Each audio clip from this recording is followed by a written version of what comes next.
for 7 years, 3 months and 16 days. The Imperium simply has not told my body yet. The iron door sealed behind me with a sound like breaking bones, and I knew then that I would never again see the pale light of Tertius Prime's dying sun.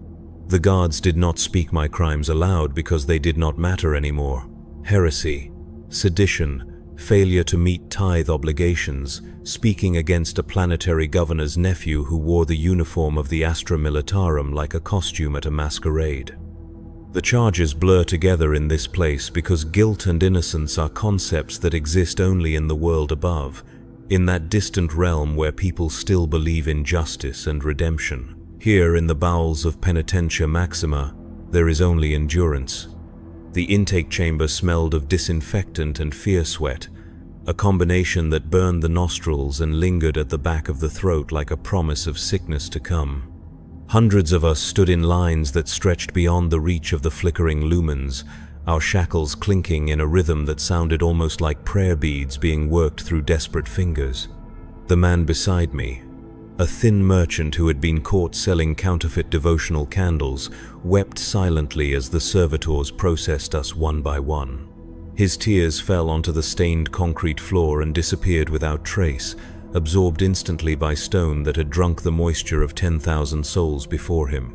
The servitor that catalogued my existence had once been human.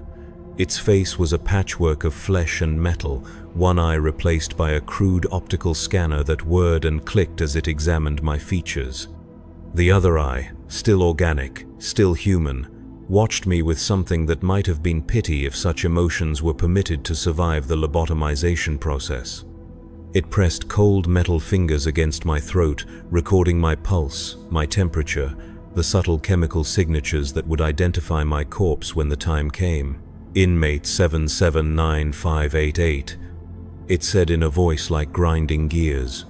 Classification: political. Subclassification: sedition, minor. Estimated survival duration: 8 to 12 months standard.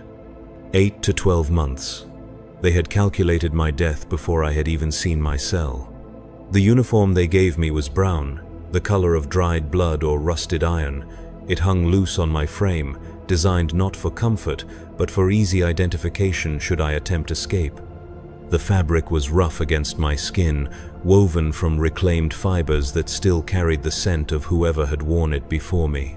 I tried not to think about whether they had died in it or simply outgrown the need for clothing altogether. My cell was a cube of reinforced rockcrete, 3 meters wide, 2 meters deep, and just tall enough that I could stand without my head touching the ceiling if I did not straighten my shoulders completely. The walls wept condensation constantly, creating dark stains that resembled maps of worlds I would never see again.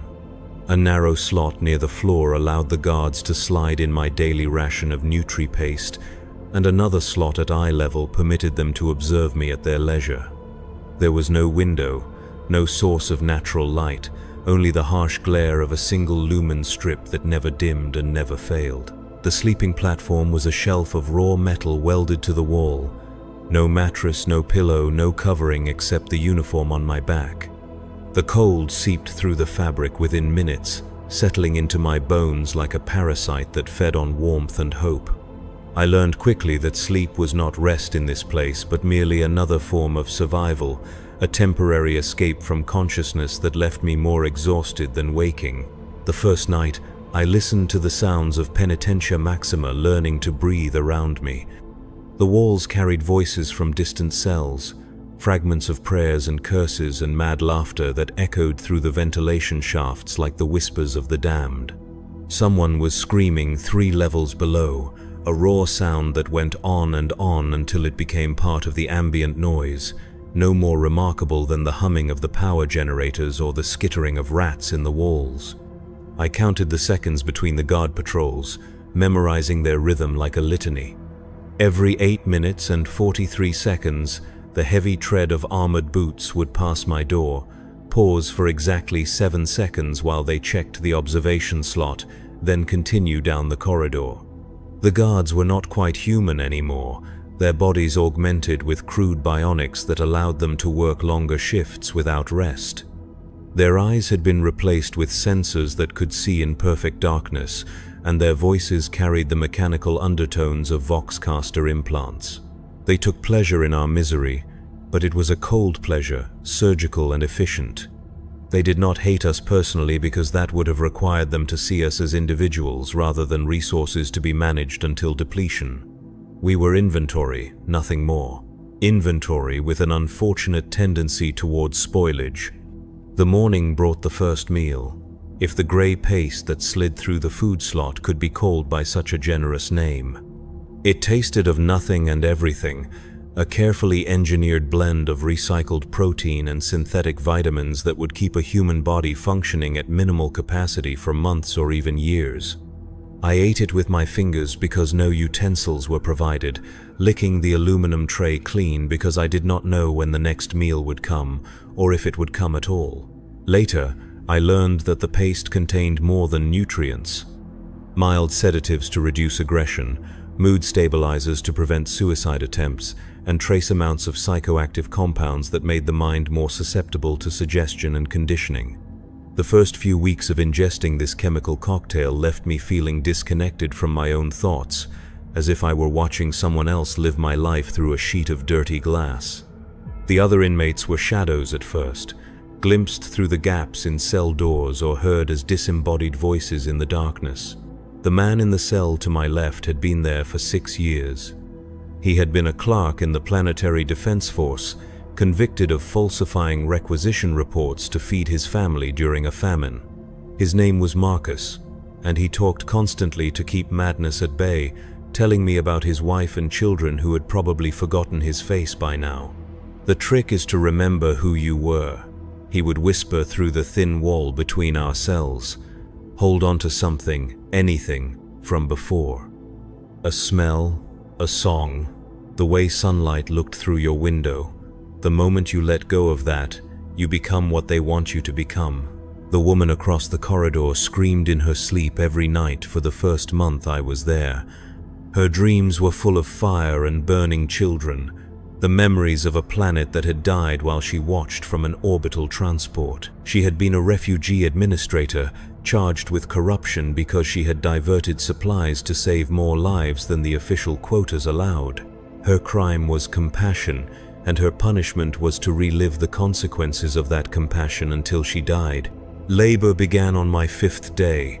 They woke us before dawn, which meant nothing in a place where dawn was a concept from another life, and marched us through corridors that stretched beyond the horizon of our understanding. Penitentia Maxima was not merely a prison but an entire industrial complex built around the efficient extraction of labor from disposable human resources. The work was brutal, mindless, and designed to break both body and spirit through repetition and futility. My assignment was the Forge Works, a cavern of heat and smoke where we assembled components for weapons that would be used to conquer worlds we would never see. The temperature was maintained at just below the threshold of what human flesh could endure, hot enough to weaken us but not hot enough to kill us quickly. The air was thick with metal particles and chemical vapors that burned the lungs and left a taste like copper pennies on the tongue. We worked in teams of 12, our movements choreographed by the rhythm of the production line and the ever-present threat of the shock prods carried by our supervisors.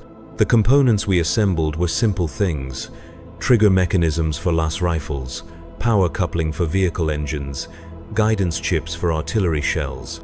Each piece had to meet precise specifications, and failure to maintain quality standards resulted in immediate punishment. The punishments were creative in their cruelty. A worker whose hands shook too much from exhaustion might have those hands secured in metal braces that forced them to work in increasingly painful positions. Someone who fell behind the production pace would be fitted with stimulant injectors that kept them conscious and functional, even as their body began to shut down from fatigue. The supervisors took careful notes on which punishments were most effective at improving productivity, treating us as subjects in a grand experiment in human endurance.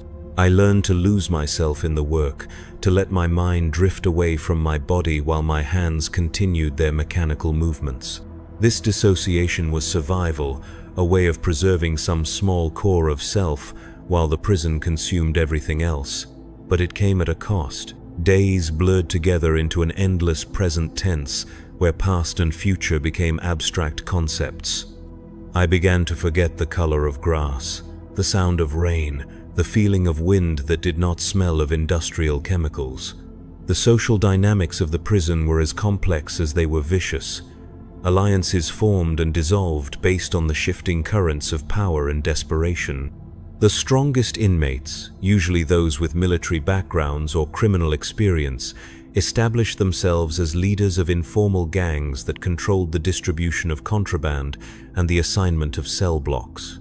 They demanded tribute in the form of food rations, protection services, or sexual favors, and their enforcement methods were brutal and immediate. I aligned myself with a group led by a former sergeant named Kane, a man whose body was a catalogue of scars from a dozen different battlefields. He had been convicted of abandoning his post during a Chaos Cult uprising, though he claimed he had been saving civilians when his commanding officer branded him a coward. Kane understood the value of discipline and organization, and under his protection I learned the unwritten rules that governed life in Penitentia Maxima. Never show weakness, because weakness was blood in the water, and the predators here were always hungry. Never volunteer for anything, because volunteers were the first to die in whatever new horror the guards had devised. Never trust anyone completely, because betrayal was sometimes the only currency that could buy survival. Never give up hope, because hope was the only thing that separated the living from the walking dead, even if that hope was nothing more than the possibility of dying quickly instead of slowly. The guards encouraged conflict between inmates because fighting prisoners were easier to control than organized ones.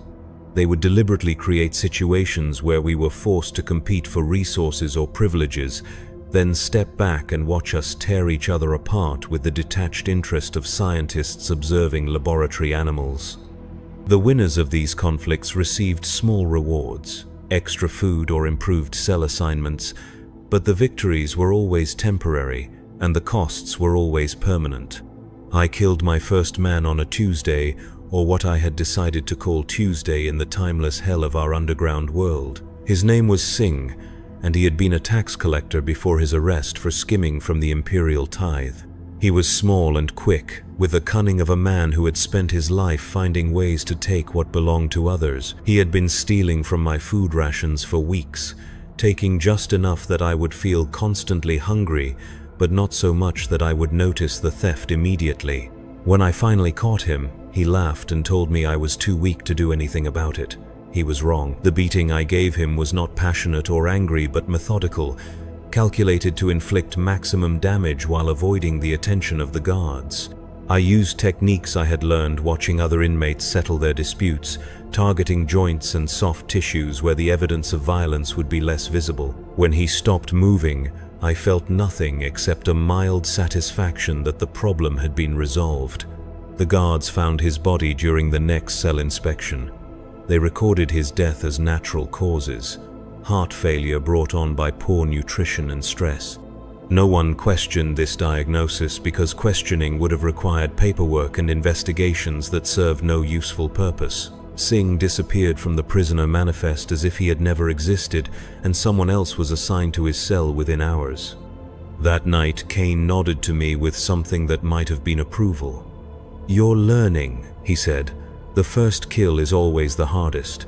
After that, it's just another skill, like welding or reading or any other thing you need to know to get by." He was right. The second death came easier, and the third easier still. By the end of my first year in Penitentia Maxima, I had stopped counting. Violence became just another aspect of daily routine, no more remarkable than eating or sleeping or working the production lines. The capacity for horror that had once defined the limits of my imagination expanded to accommodate realities I could never have conceived in my previous life. But the physical violence was only the most visible aspect of how the prison consumed us. The real destruction happened slowly, invisibly, in the gradual erosion of everything that made us human. They fed us just enough to keep us functional, but never enough to feel satisfied. They gave us just enough sleep to prevent total collapse, but never enough to feel rested. They provided just enough medical care to prevent epidemics, but never enough to eliminate suffering. The psychological warfare was more sophisticated. They would occasionally announce that certain prisoners were being considered for early release, creating desperate competitions, as inmates tried to prove their rehabilitation through increased productivity or voluntary cooperation with the guards. These announcements were always lies. No one left Penitentia Maxima except in body bags or as components for the servitor conversion programs. The servitor program was perhaps the cruelest deception of all.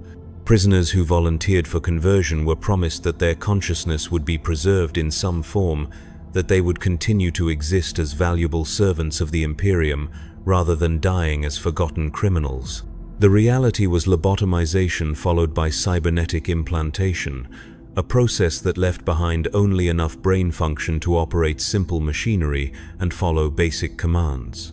The servitors that maintained the prison had once been inmates like us, their humanity surgically excised and replaced with mechanical obedience. I watched friends disappear into the conversion chambers, convinced they were choosing survival over death. Marcus, the clerk who had helped me understand the rules of survival, volunteered after receiving news that his family had been declared dead in a mining accident. He could not bear the thought of continuing to exist in a world where his suffering served no purpose, and the promise of mechanical peace seemed preferable to conscious despair. The last time I saw him, he was sweeping the corridor outside my cell, his movements precise and repetitive. His eyes had been replaced with optical sensors, and his skull bore the surgical scars where his personality had been carved away. I called his name, but he did not respond.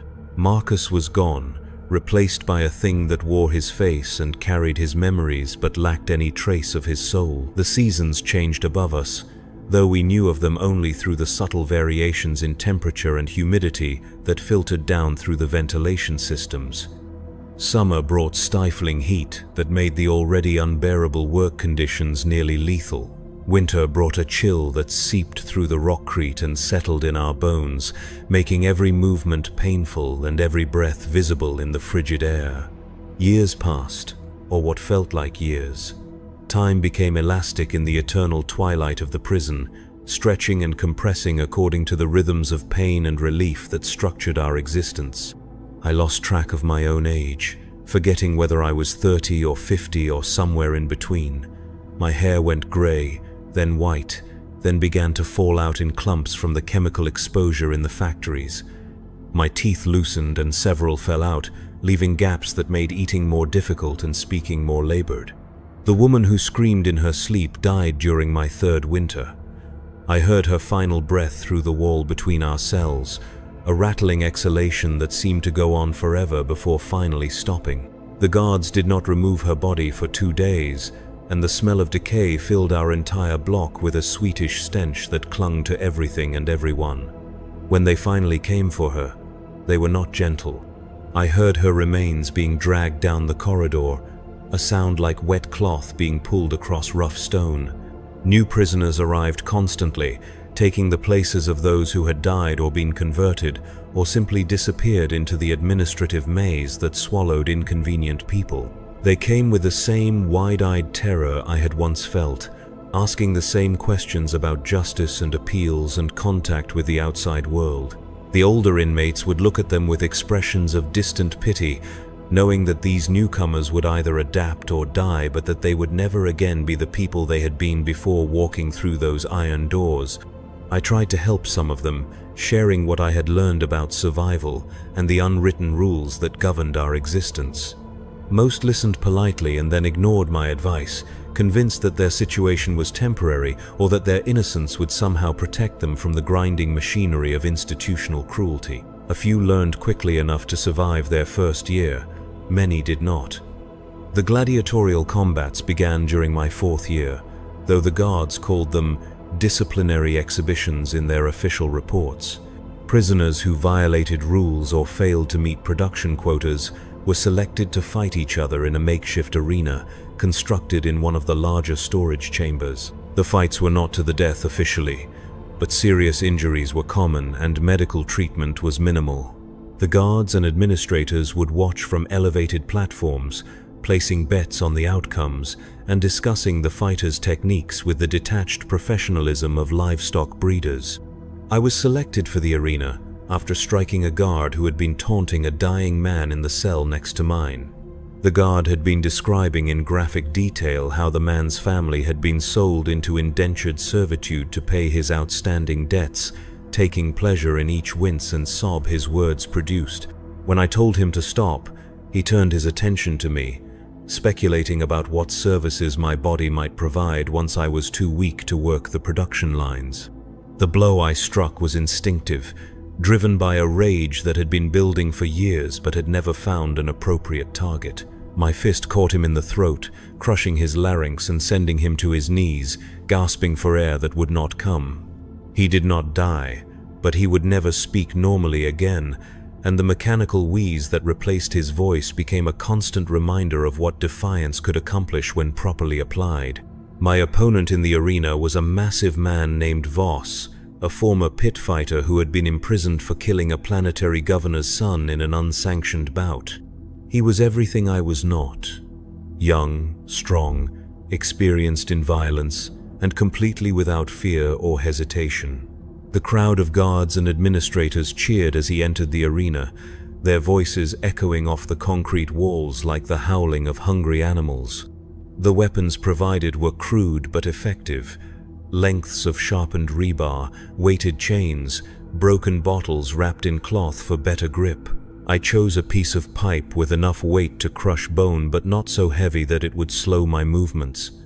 Voss selected a chain, testing its balance with the professional assessment of someone who had spent years learning how to inflict pain efficiently. The fight lasted 17 minutes, though it felt like hours.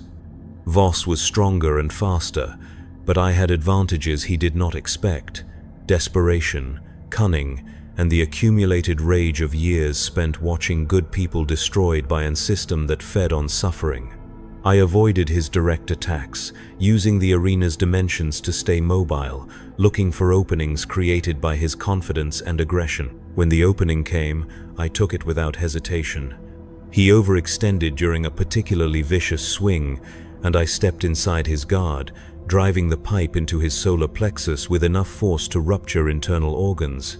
He folded around the impact, his breath coming in short gasps that sprayed blood onto the arena floor. I hit him again, this time across the base of his skull, and he fell forward into his own blood, twitching once before becoming still. The crowd cheered my victory, but their applause felt like condemnation. I had become exactly what they wanted me to become: a killer who performed violence for their entertainment, a broken thing that had forgotten the difference between survival and surrender. The guards returned me to my cell with expressions of satisfaction, as if I had passed some crucial test that proved their methods were working as intended. The victories that followed were easier, technically, but more difficult emotionally. Each opponent was another prisoner like myself, someone who had been shaped by the same forces and driven to the same desperate measures. I killed them efficiently, without passion or hatred, because efficiency was what the situation required, and because caring too much about the people I killed would have made survival impossible. Between fights, I worked the production lines and tried to remember who I had been before becoming a gladiator. The memories were fading, becoming abstract and uncertain, like stories someone had told me about people I had never met.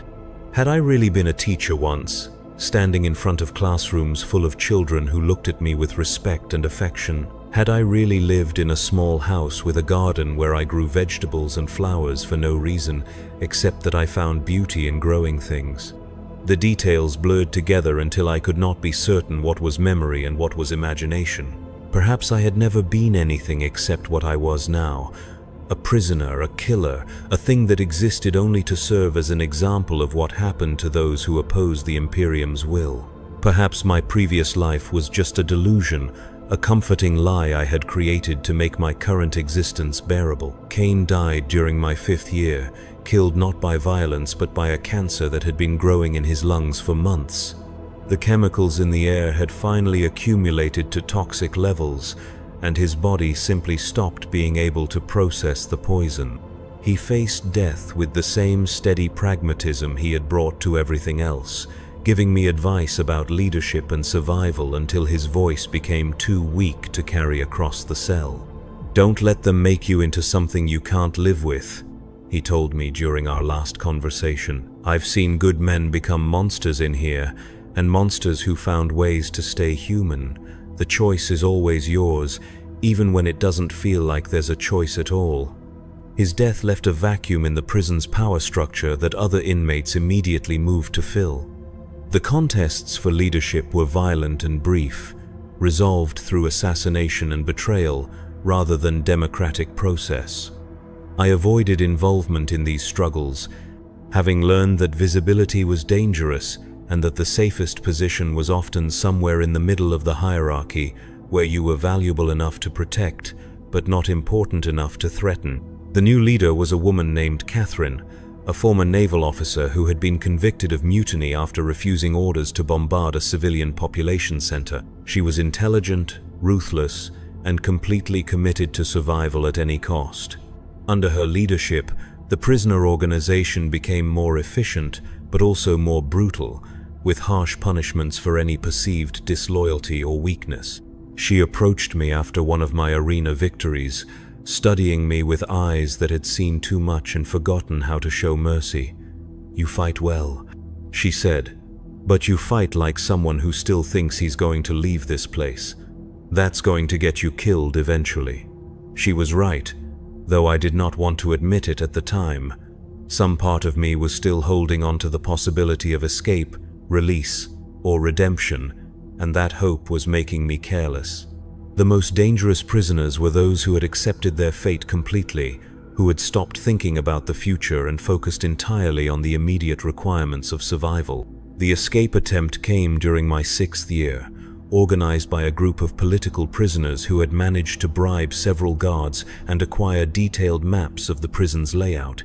They invited me to join them, recognizing my combat skills and relatively good physical condition as assets that could improve their chances of success. The plan was complex but achievable. Create a distraction during a shift change, overpower the guards at a secondary checkpoint, and use maintenance tunnels to reach the surface before the alarm could be raised.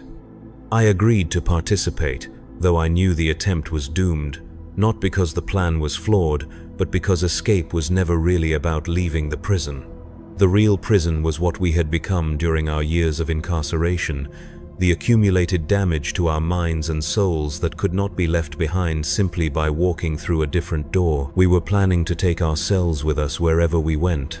The attempt failed exactly as I had expected, though not for the reasons I had anticipated. The guards had known about the plan from the beginning, having been informed by one of the conspirators who had been promised better treatment in exchange for cooperation. The informant was a man named Peter, a former accountant who had been slowly dying from malnutrition and wanted to improve his chances of living long enough to see another winter. The guards allowed the escape attempt to proceed until we had committed ourselves completely, then triggered alarms and sealed the tunnels we were using for our route. The hunt that followed was not urgent or desperate, but methodical, like exterminators tracking down vermin that had gotten into the walls. They used gas to force us out of hiding places, shock prods to disable anyone who resisted, and casual violence to discourage future escape attempts. Of the 12 prisoners who participated in the attempt, 4 were killed immediately, 3 were selected for servitor conversion, and the remaining 5 were returned to general population with enhanced restrictions and monitoring.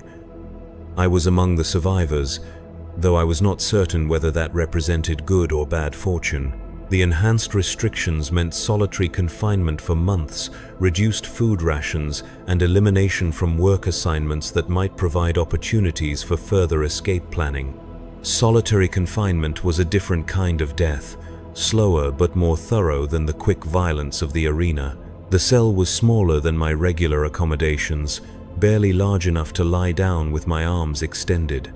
No light except what filtered through a crack under the door. No human contact except the daily delivery of food.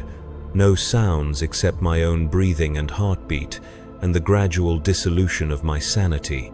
I talked to myself constantly, carrying on conversations with people from my past who existed now only in increasingly unreliable memories.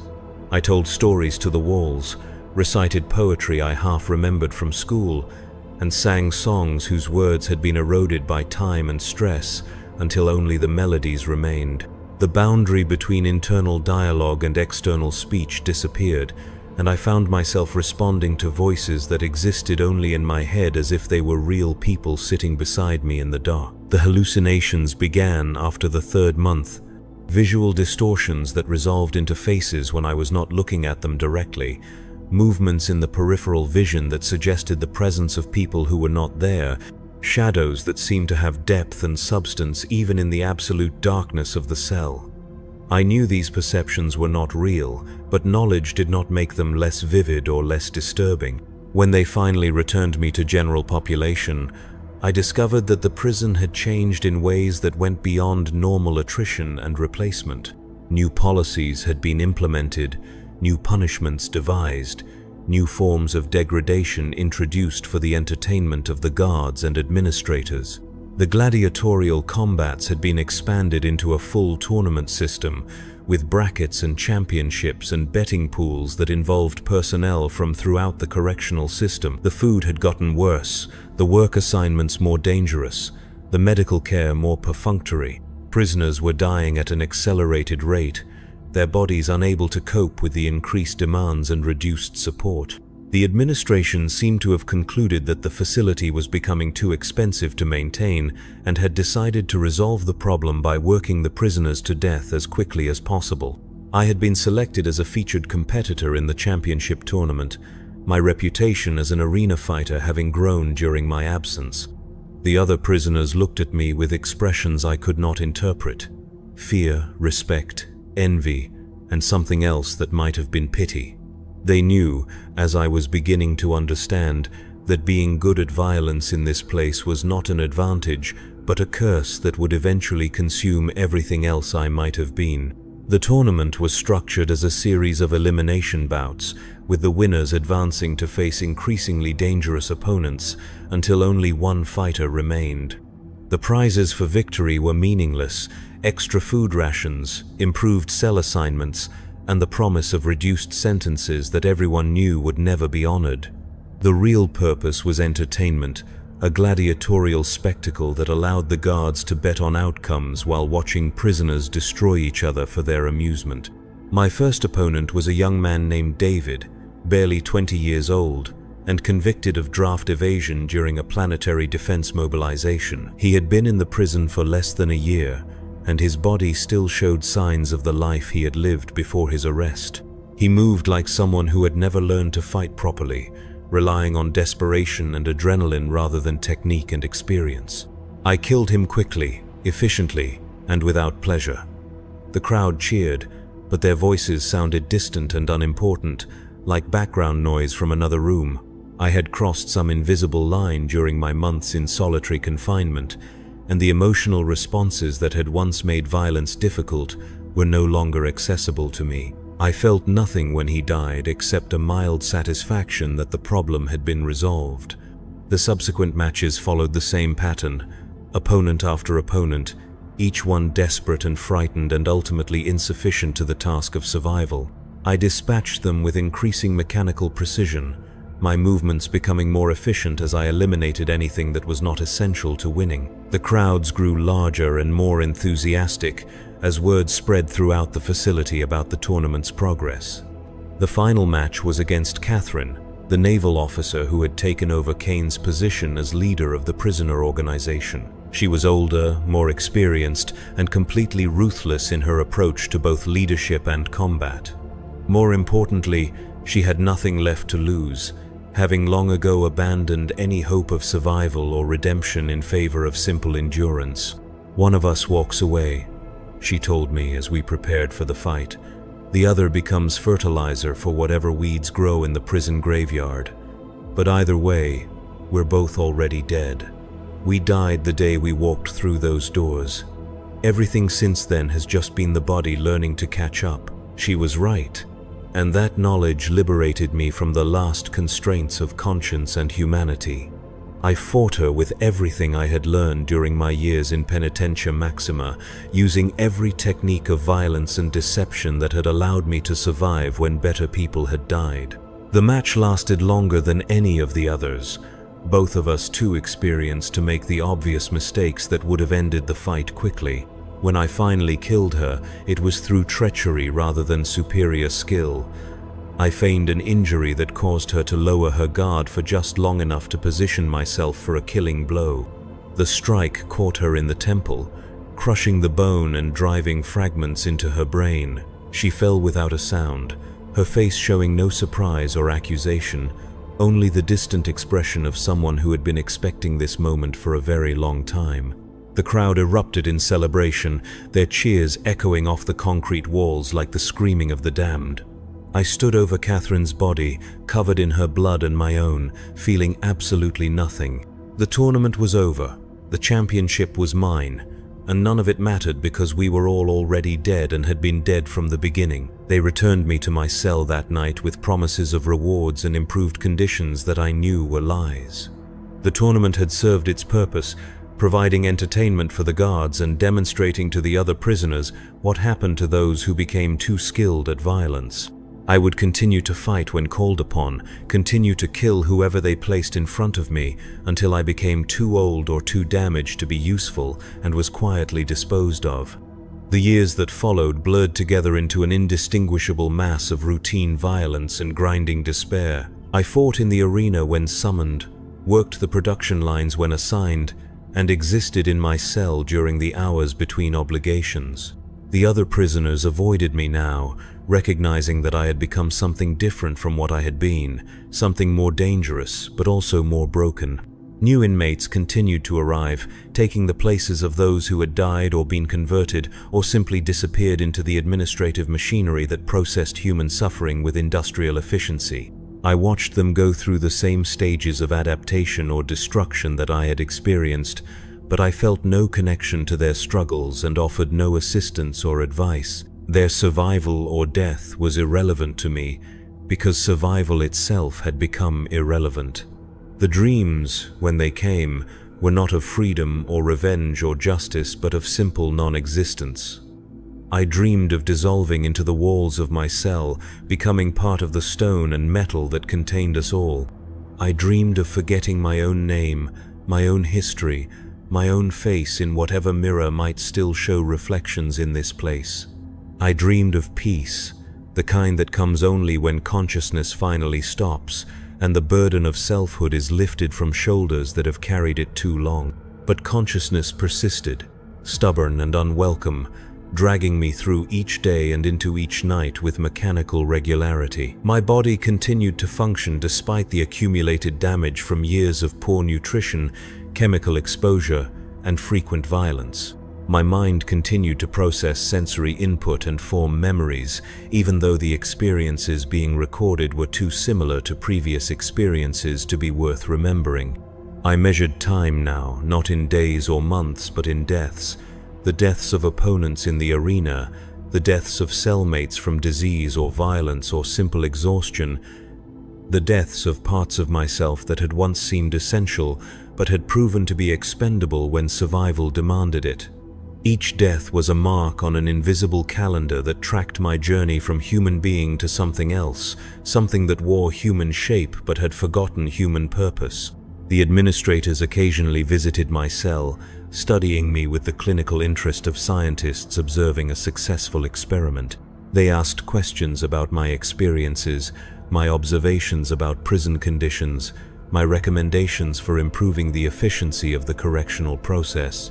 I answered honestly because honesty required less effort than deception, and because truth and lies had lost their distinction in a place where neither mattered. "You've adapted remarkably well," one of them told me during a particularly lengthy interview. "Most prisoners either break completely or maintain enough resistance to be problematic. You've found the optimal balance between compliance and functionality."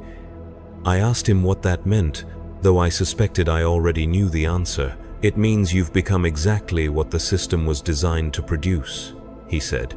A human being who has been stripped of everything that makes resistance possible while retaining enough cognitive capacity to serve useful functions. You're a template for the future of Imperial corrections. He was proud of what they had accomplished, proud of the transformation they had worked upon my flesh and soul. I was their masterpiece, proof that any human consciousness could be broken down and rebuilt according to institutional needs.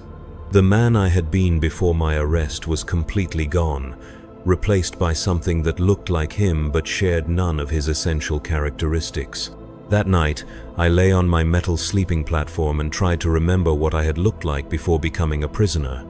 The face that appeared in my memory was generic, unremarkable, possibly imaginary. I could not recall the color of my eyes, the shape of my nose, or the way my mouth had moved when I smiled. The person who had worn that face was a stranger to me now, someone whose motivations and desires were as foreign as those of an alien species. The final revelation came during my 10th year in Penitentia Maxima, though the exact timing might have been different because time had lost most of its meaning by then. A new administrator arrived to take charge of the facility, a young woman with the kind of fresh enthusiasm that suggested she had not yet learned to see prisoners as anything other than human beings who had made mistakes. She instituted reforms: better food, improved medical care, educational programs designed to prepare inmates for eventual release. The changes were modest but noticeable, and for the first time in years I felt something that might have been hope stirring in the depths of my consciousness. Perhaps redemption was possible after all. Perhaps the person I had been before my arrest was not completely dead but merely dormant, waiting for the right conditions to emerge from whatever dark corner of my mind still remembered how to be human. The new administrator, whose name was Elena Vasquez, requested individual meetings with long-term prisoners to assess their rehabilitation potential. When my turn came, I found myself sitting across from her in a small office that had been decorated with plants and pictures of worlds where sunlight still fell on green growing things. The normalcy of the setting was disorienting after years of concrete and metal, and I had difficulty focusing on her questions because I kept staring at a photograph of children playing in a park somewhere far from this place. "You've been here longer than almost anyone else," she said, consulting a file that contained the accumulated documentation of my decade in captivity. 10 years, 4 months, 17 days? That's an unusual length of service for someone with your original classification. Service. She called it service, as if my imprisonment had been a form of employment rather than punishment. I wondered if she truly believed that, or if she was simply using language that made her job more palatable. "What would you like to do if you were released?" she asked, her voice carrying a sincerity that seemed genuine but felt dangerous. Hope was a luxury I could not afford, a weakness that would make survival more difficult if her reforms proved temporary. I told her the truth, that I could not remember wanting anything beyond the basic requirements of continued existence: food, shelter, the absence of immediate pain or threat. The dreams and ambitions that had once motivated my actions were as foreign to me now as the desires of someone from another species. She made notes in my file, her expression showing concern that might have been professional or personal. "The human capacity for adaptation is remarkable," she said, "but it's not irreversible.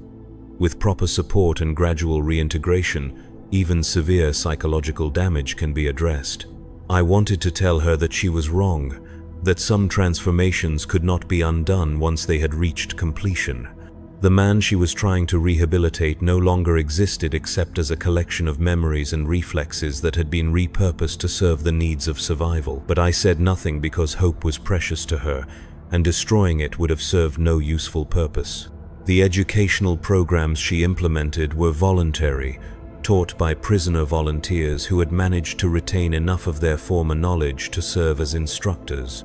I attended classes in basic literacy and arithmetic, not because I needed the skills, but because the routine provided structure that made the passage of time more bearable.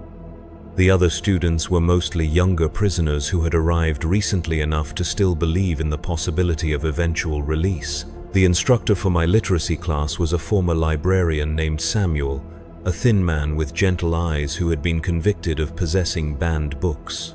He taught with quiet patience, never showing frustration when students struggled with concepts that had once been simple for them. His crime had been curiosity, the desire to read and understand texts that the authorities had deemed dangerous to public order. "Reading is remembering how to be human," he told us during one lesson, his voice barely above a whisper.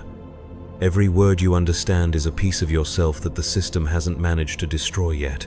He was killed 3 weeks later during a fight in the dining hall, struck in the head with a metal tray by an inmate who wanted his extra food ration. The educational programs continued under new instructors, but something essential had been lost with Samuel's death.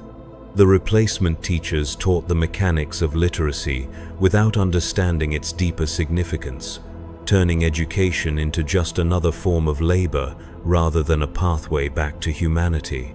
Administrator Vasquez lasted 8 months before being reassigned to duties that better matched her temperament and experience. The official reason given was budget constraints that required a more efficient management approach, but everyone understood the real explanation. Compassion was expensive, and the Imperium had limited resources to waste on the rehabilitation of people who would never again be useful citizens. Her replacement was Colonel Marcus Thorne, a former military police officer who had earned his reputation managing prisoner of war camps during the Third Tarsius campaign. He arrived with a mandate to reduce operational costs while maintaining productivity levels, and his methods reflected the straightforward brutality of someone who viewed prisoners as enemy combatants rather than citizens who had made mistakes. The reforms instituted by Administrator Vasquez were reversed within days of Thorne's arrival.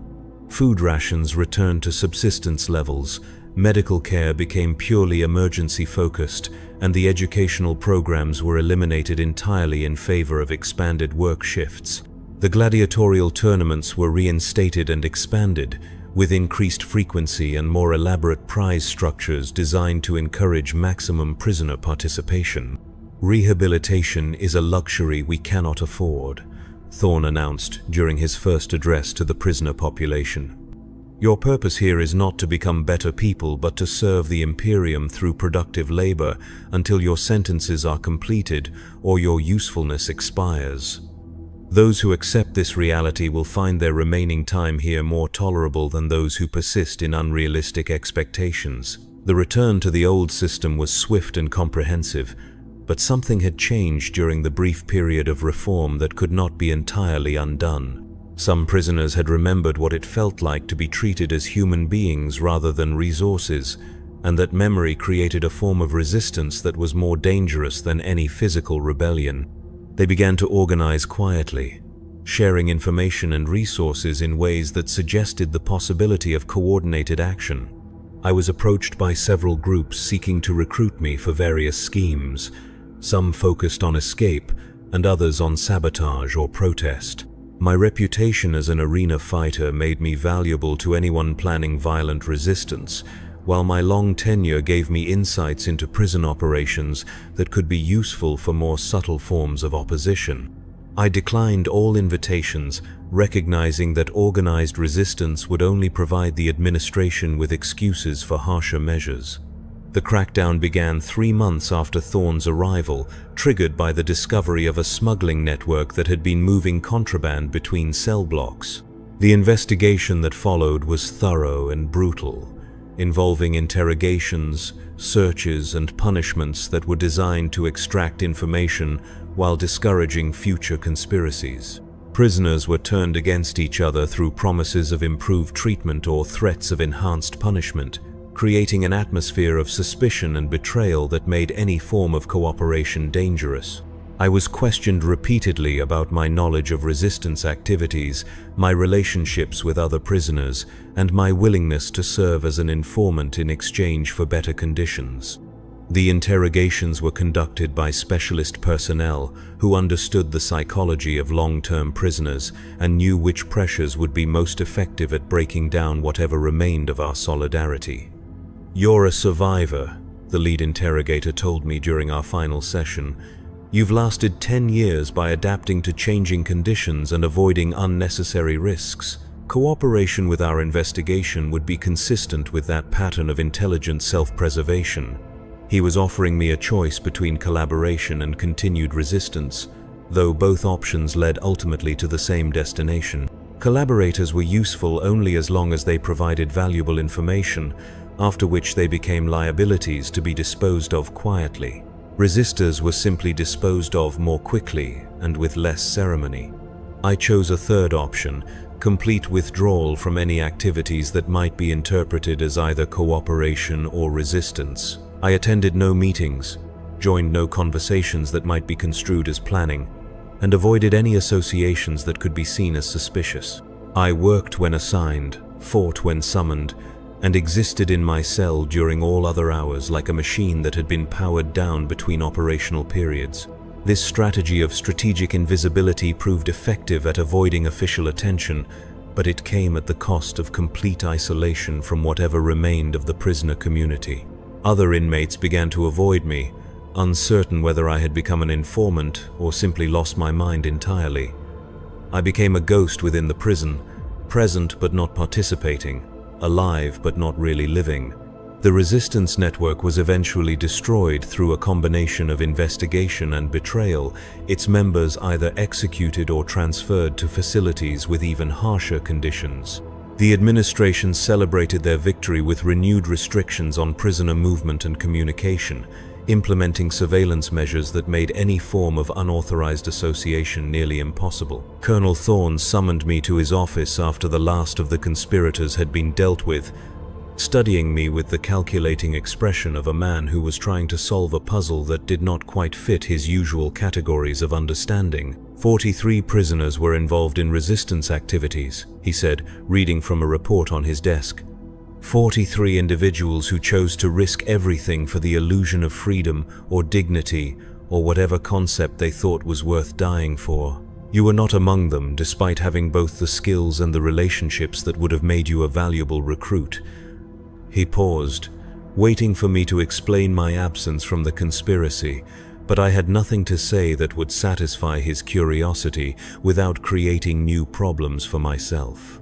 Intelligence suggests you're either the smartest prisoner in this facility or the most broken, he continued. Either way, you represent a useful data point for understanding long-term adaptation to correctional environments. You'll be transferred to the research wing for extended observation and testing.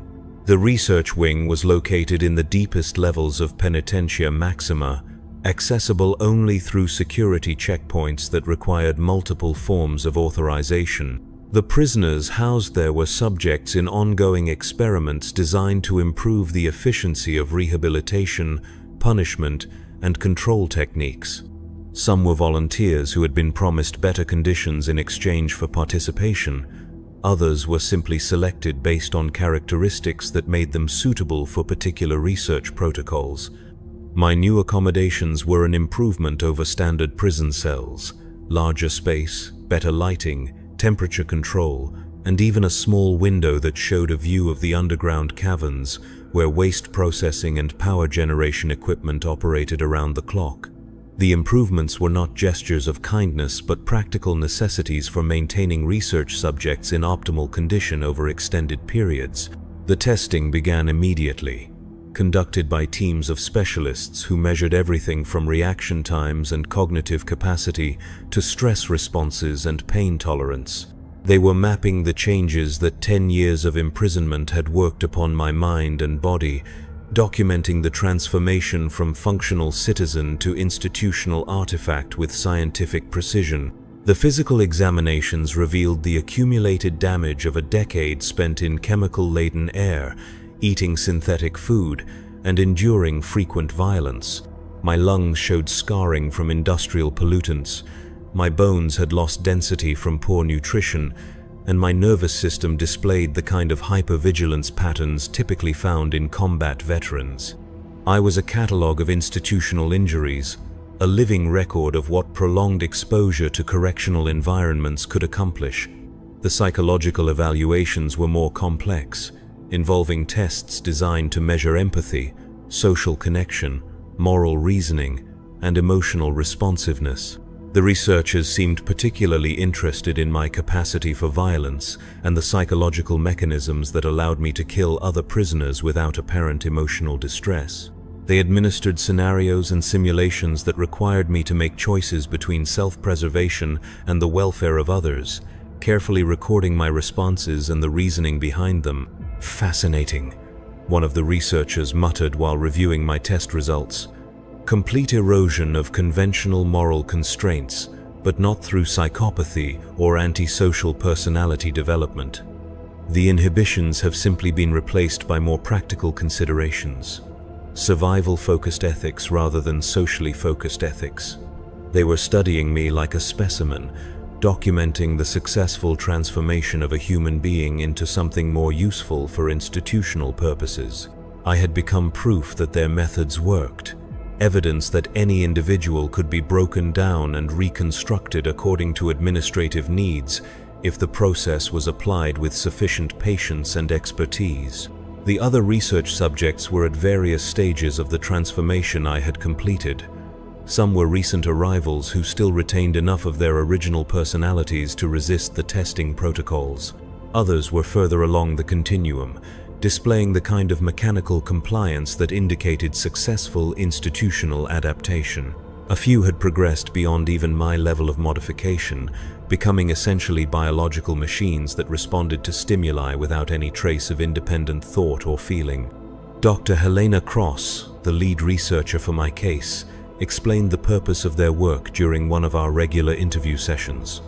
She was a thin woman with prematurely gray hair and the kind of intense focus that suggested a personal investment in her research that went beyond professional obligation. "The traditional model of incarceration assumes that punishment and deprivation will motivate behavioral change," she said, reviewing notes from my latest round of testing. "But punishment is inefficient, requiring constant monitoring and enforcement. What we're developing here is a more elegant solution. Subjects who internalize institutional goals so completely that external control becomes unnecessary."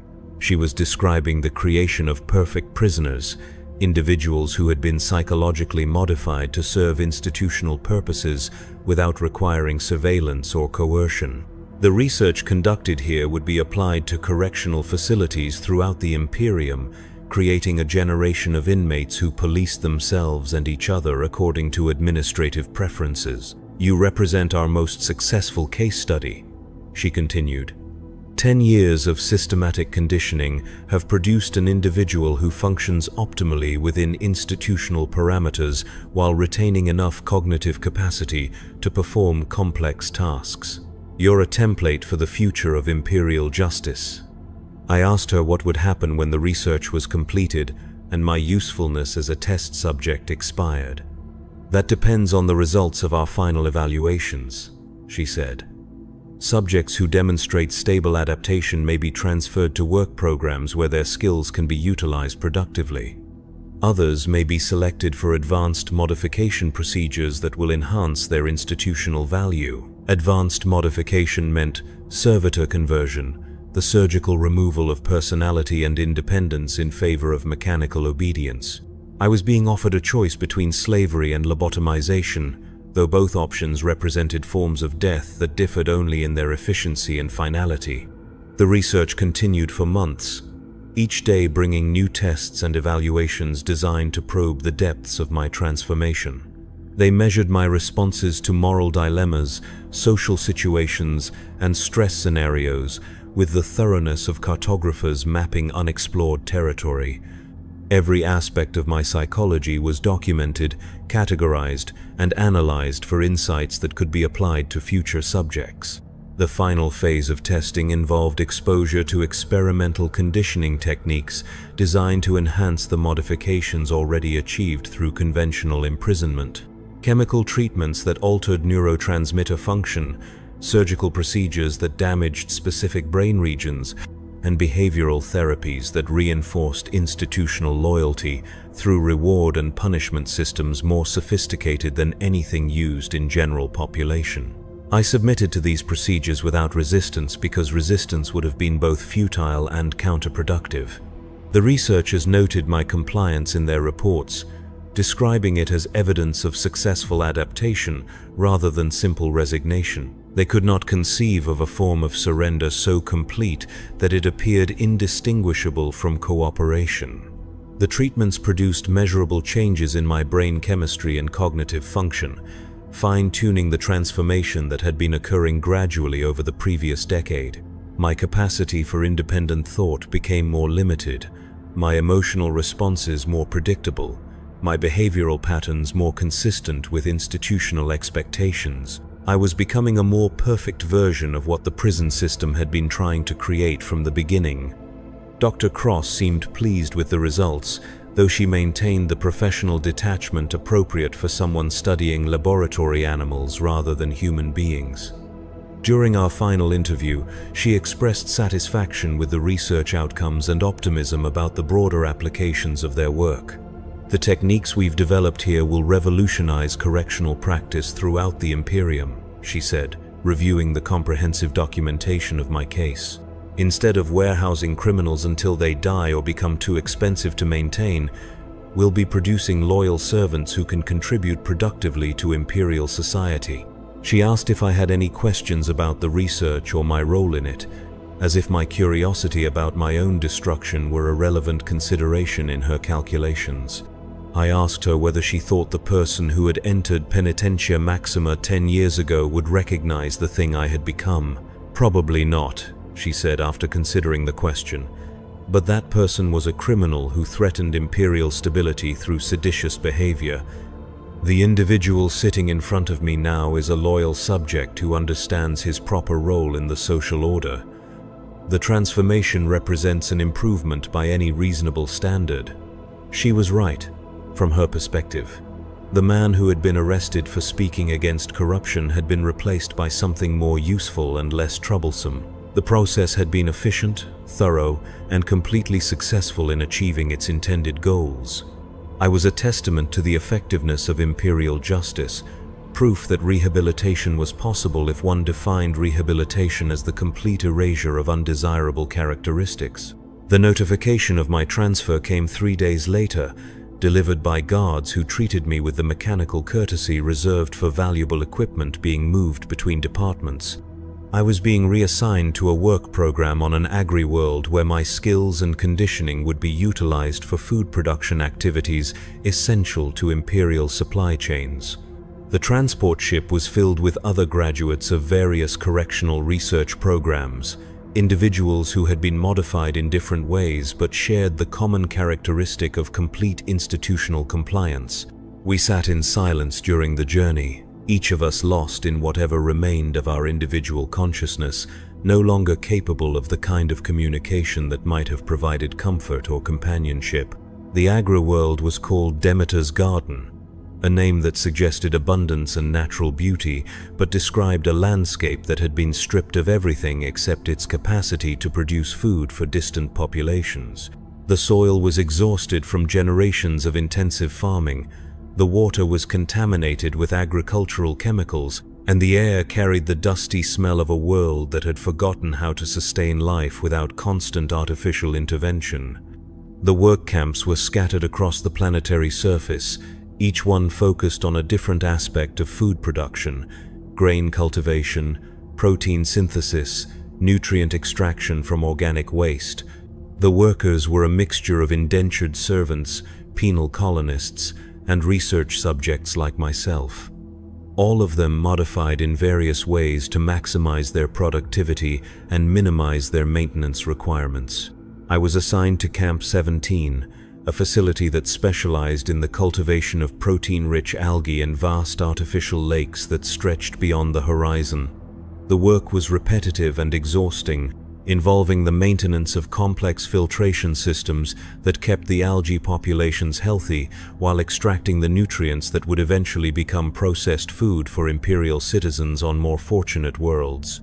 The other workers were mostly silent, their personalities erased or suppressed to the point where conversation was neither possible nor necessary.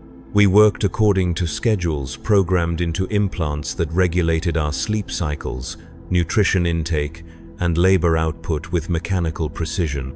The camp administrators were few in number because extensive supervision was unnecessary when the workers had been conditioned to police themselves. Days blurred into months, months into years, as we performed our assigned functions with the reliability of biological machinery. I maintained the filtration systems, harvested the algae, and processed the nutrients according to protocols that had been burned into my memory through repetition and reinforcement. The work was my existence, and existence was the work, a perfect closed loop that required no external motivation or reward. Sometimes, in the brief moments between sleep and waking, I would remember fragments of dreams that seemed to come from someone else's life. Images of sunlight falling through windows onto wooden floors, the sound of children laughing, the taste of food that had been prepared with care rather than engineered for efficiency. These memories felt like messages from a ghost, communications from someone who had died so long ago that even his name had been forgotten. But the dreams always faded, dissolved by the harsh light of morning and the immediate requirements of another day's labor. The person who had experienced those moments of joy and connection was as distant from my current reality as the Emperor himself, a figure from history whose existence could be acknowledged but not meaningfully comprehended. The years passed, marked only by the subtle changes in my aging body and the gradual deterioration of the equipment I maintained. My hair became completely white, my hands developed the tremor that came from decades of exposure to industrial chemicals, and my vision began to fail in ways that made detailed work increasingly difficult. I was becoming obsolete, a piece of biological machinery that was wearing out and would eventually need to be replaced. The end came not dramatically but with bureaucratic efficiency. A medical evaluation determined that my productivity had declined below acceptable thresholds, and the cost of maintaining me in working condition exceeded the value of my continued labor. I was scheduled for termination, a process that would be quick, painless, and economically optimal for the facility's operational requirements. They gave me 3 days to complete my final work assignments, ensuring that the transition to my replacement would be smooth and that no productivity would be lost during the changeover. I spent those days performing the same tasks I had performed for years, maintaining the same equipment, following the same protocols, as if nothing had changed except the arbitrary deadline that now defined the limits of my existence.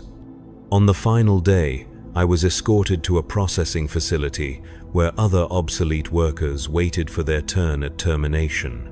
We sat in rows like products on a conveyor belt, each of us tagged with identification numbers and processing codes that would ensure accurate record-keeping during our disposal.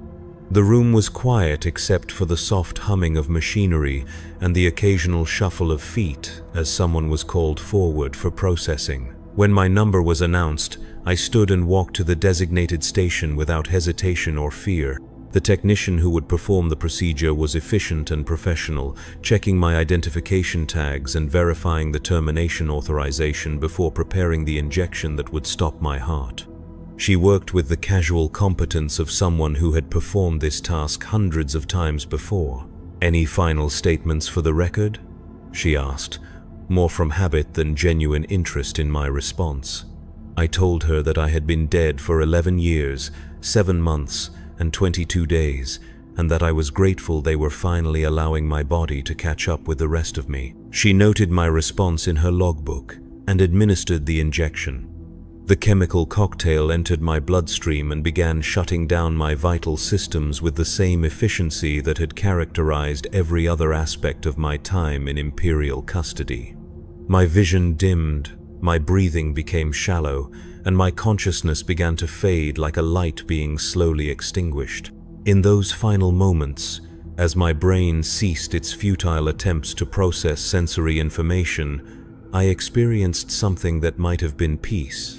The constant vigilance that had defined my existence for over a decade finally relaxed.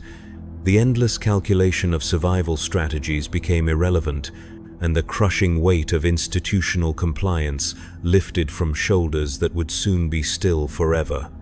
The last thought that crossed my dying mind was not regret or anger or fear, but a simple observation that the Imperium had achieved its goal with perfect efficiency.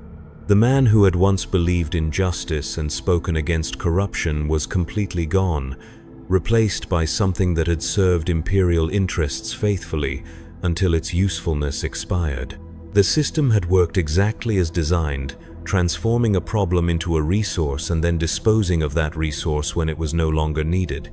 My death was recorded in the facility's operational logs as routine maintenance, no more significant than the replacement of a worn-out filter or the disposal of contaminated waste. The body that had housed 11 years of suffering was processed through the facility's organic recycling systems, its constituent nutrients eventually becoming fertilizer for the algae farms, where other modified workers would continue the endless cycle of production and consumption. Prison in the 41st millennium is not punishment but transformation, not correction but consumption. It takes human beings and converts them into something more useful and less troublesome, grinding away everything that makes life meaningful until only function remains. The process is efficient, cost-effective, and completely successful in achieving its intended goals. There is no redemption in this system because redemption implies the possibility of return to a previous state, and the modifications inflicted upon prisoners are irreversible by design. There is no justice because justice requires the consideration of right and wrong, and institutional efficiency recognizes no moral categories beyond productive and counterproductive.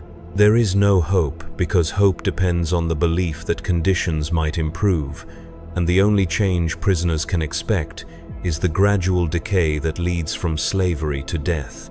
The guards, the administrators, the researchers who operate these facilities are not monsters, though they perform monstrous tasks.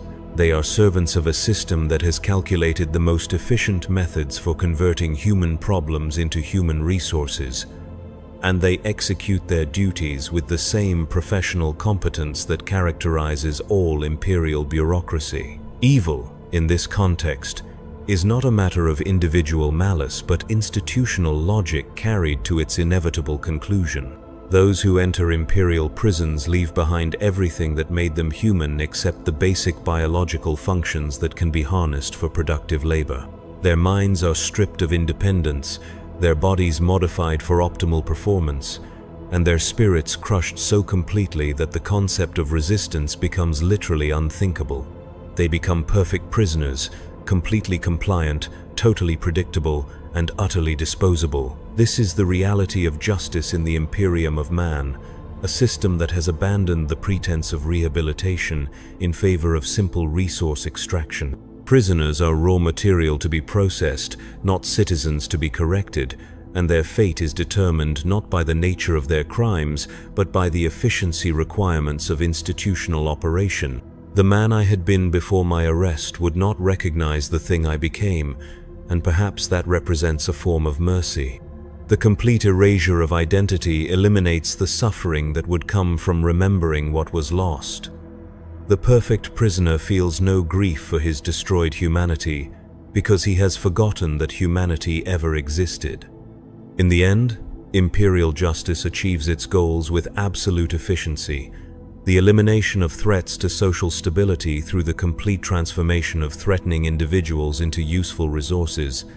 The process is brutal but thorough, cost-effective but comprehensive, and it serves the Imperium's needs perfectly while destroying everything that might have made those needs questionable. This is what prison means in the 41st millennium, not a place of punishment or rehabilitation, but a factory that takes broken people and breaks them more thoroughly until they become exactly what the system needs them to be. And when they are no longer useful even in their broken state, they are discarded with the same efficiency that characterized their transformation. There is no escape from this system because it does not simply confine the body but reconstructs the mind.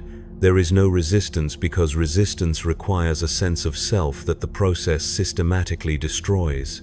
There is no hope because hope depends on possibilities that the system is designed to eliminate.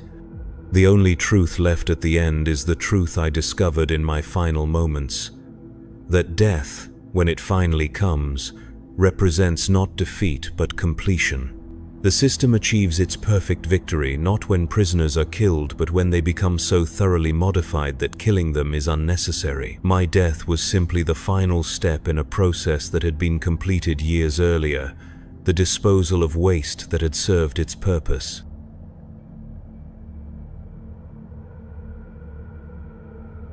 The distance between paradise and hell can be measured in kilometers, but never crossed in a lifetime. On the hive world of Dreadnought, where 17 billion souls draw breath beneath a canopy of industrial smoke, the morning light arrives filtered through orbital mirrors, their surfaces polished to perfection by servitor crews that have known no other purpose for 3 centuries. In the highest reaches of the noble spires, that light falls golden and warm across marble floors that have never known the tread of common boots. Here, in chambers larger than entire hab blocks, Lady Kasara Vera opens her eyes to another day of absolute comfort, another day of perfect ignorance. The air she breathes has been purified 17 times before reaching her lungs. The water that fills her bath comes from glacial springs on a moon 2 systems away, shipped at a cost that could feed 1,000 families for a year. The silk that touches her skin was woven by artisans who went blind crafting its threads, their sacrifice measured in thread count and texture, never in human cost. Every morning, Kasara wakes to a world designed to shield her from the truth of what her existence demands. She is 23 years old, heir to House Vera, one of the 7 founding families that have ruled Dreadnought since the Great Crusade. Her bloodline traces back 12,000 years, each generation adding another layer of wealth, another degree of separation from the masses below. In her suite of rooms, 40 floors above the smog line, she owns more space than most citizens will ever see. Her wardrobe holds garments worth more than entire city districts. Her jewelry collection could purchase a battleship. Yet she has never thought to ask where the wealth comes from, what hands mined the metals, what backs bent to harvest the materials that make her comfort possible. The morning routine begins as it always does. Servitors, their faces blank with lobotomization, attend to her needs with mechanical precision. They dress her in robes that cost more than a worker's lifetime earnings. They arrange her hair with pins forged from rare metals extracted from mines where men die daily in cave-ins and toxic exposures. They paint her face with cosmetics ground from minerals harvested by children whose fingers are small enough to reach the narrow veins of ore. Each touch of luxury carries the weight of suffering she cannot see, will not acknowledge, has been trained never to consider. Breakfast arrives on silver platters carried by human servants whose silence has been purchased with their tongues. The food is exquisite beyond imagination. Fruits cultivated on agri-worlds where the soil is watered with the tears of indentured laborers. Meats from creatures raised in conditions of perfect comfort, fed on grains that could sustain populations. Bread baked from flour so refined that its production requires the labor of thousands, their lives measured in efficiency ratings and production quotas. Lady Kasara eats without thought, without gratitude, without recognition that every bite represents a choice made by others to feed her instead of themselves. The view from her window is magnificent. Above, the pale gold sky stretches endlessly, unmarked by the toxic clouds that shroud the lower levels. The orbital mirrors catch the light of Dreadnought's dying sun and reflect it down in gentle, warming rays that never touch the deeper hives. From her height, she can see the curves of the planet's horizon, the distant gleam of other noble spires, the clean architecture of the upper levels where her kind live in isolated splendor. What she cannot see, what the very design of her tower prevents her from seeing, is the foundation upon which all of this rests. Far below, beyond the sight of even the most powerful magnifiers, 17 billion human beings begin their own morning routines. They wake in darkness so complete that many have never seen natural light. They breathe air thick with industrial particulates that scar their lungs before their 10th birthday. They eat corpse starch formed from the recycled protein of their dead neighbors, seasoned with chemical additives that numb the taste of decay. They work 16-hour shifts in conditions that would kill a noble in minutes, their bodies expendable resources in a vast machine of production that exists solely to support the luxury above. These are the hands that mine the metals in Lady Kisara's jewelry. These are the backs that bend to harvest the materials for her clothing. These are the fingers that craft the goods she uses without thought, their skill and suffering translated into comfort she has never questioned. The distance between their world and hers is not merely physical. It is a chasm carved by design, maintained by doctrine, and justified by a faith that transforms exploitation into righteousness. The Imperium teaches that hierarchy is divine will. The Emperor protects, but he protects through structure, through order, through the proper placement of each soul in its designated role. The nobles rule because the Emperor wills it. The masses toil because the Emperor demands it. This is not cruelty but cosmic justice, not oppression but sacred duty. Every sermon reinforces this truth. Every prayer confirms this reality. Every ritual celebrates the wisdom of a system that transforms human misery into divine order. Lady Kisara has heard these truths all her life. She believes them with the fervor of the never tested, the faith of the never challenged. In her world, doubt is not merely discouraged but impossible. Her education included no exposure to the reality below. Her tutors spoke only of duty, honor, and proper governance. Her companions share her isolation, her assumptions, her perfect ignorance of the cost of their existence. They move through their days like actors in a play, performing roles written by others, never questioning the script that demands their comfort require the suffering of billions. The morning schedule includes the usual pursuits, a lesson in household management that teaches her to calculate the proper number of servants per room but never mentions their wages or working conditions. A tutorial in artistic appreciation that explores the beauty of sculptures carved by artists who died of lung disease from stone dust.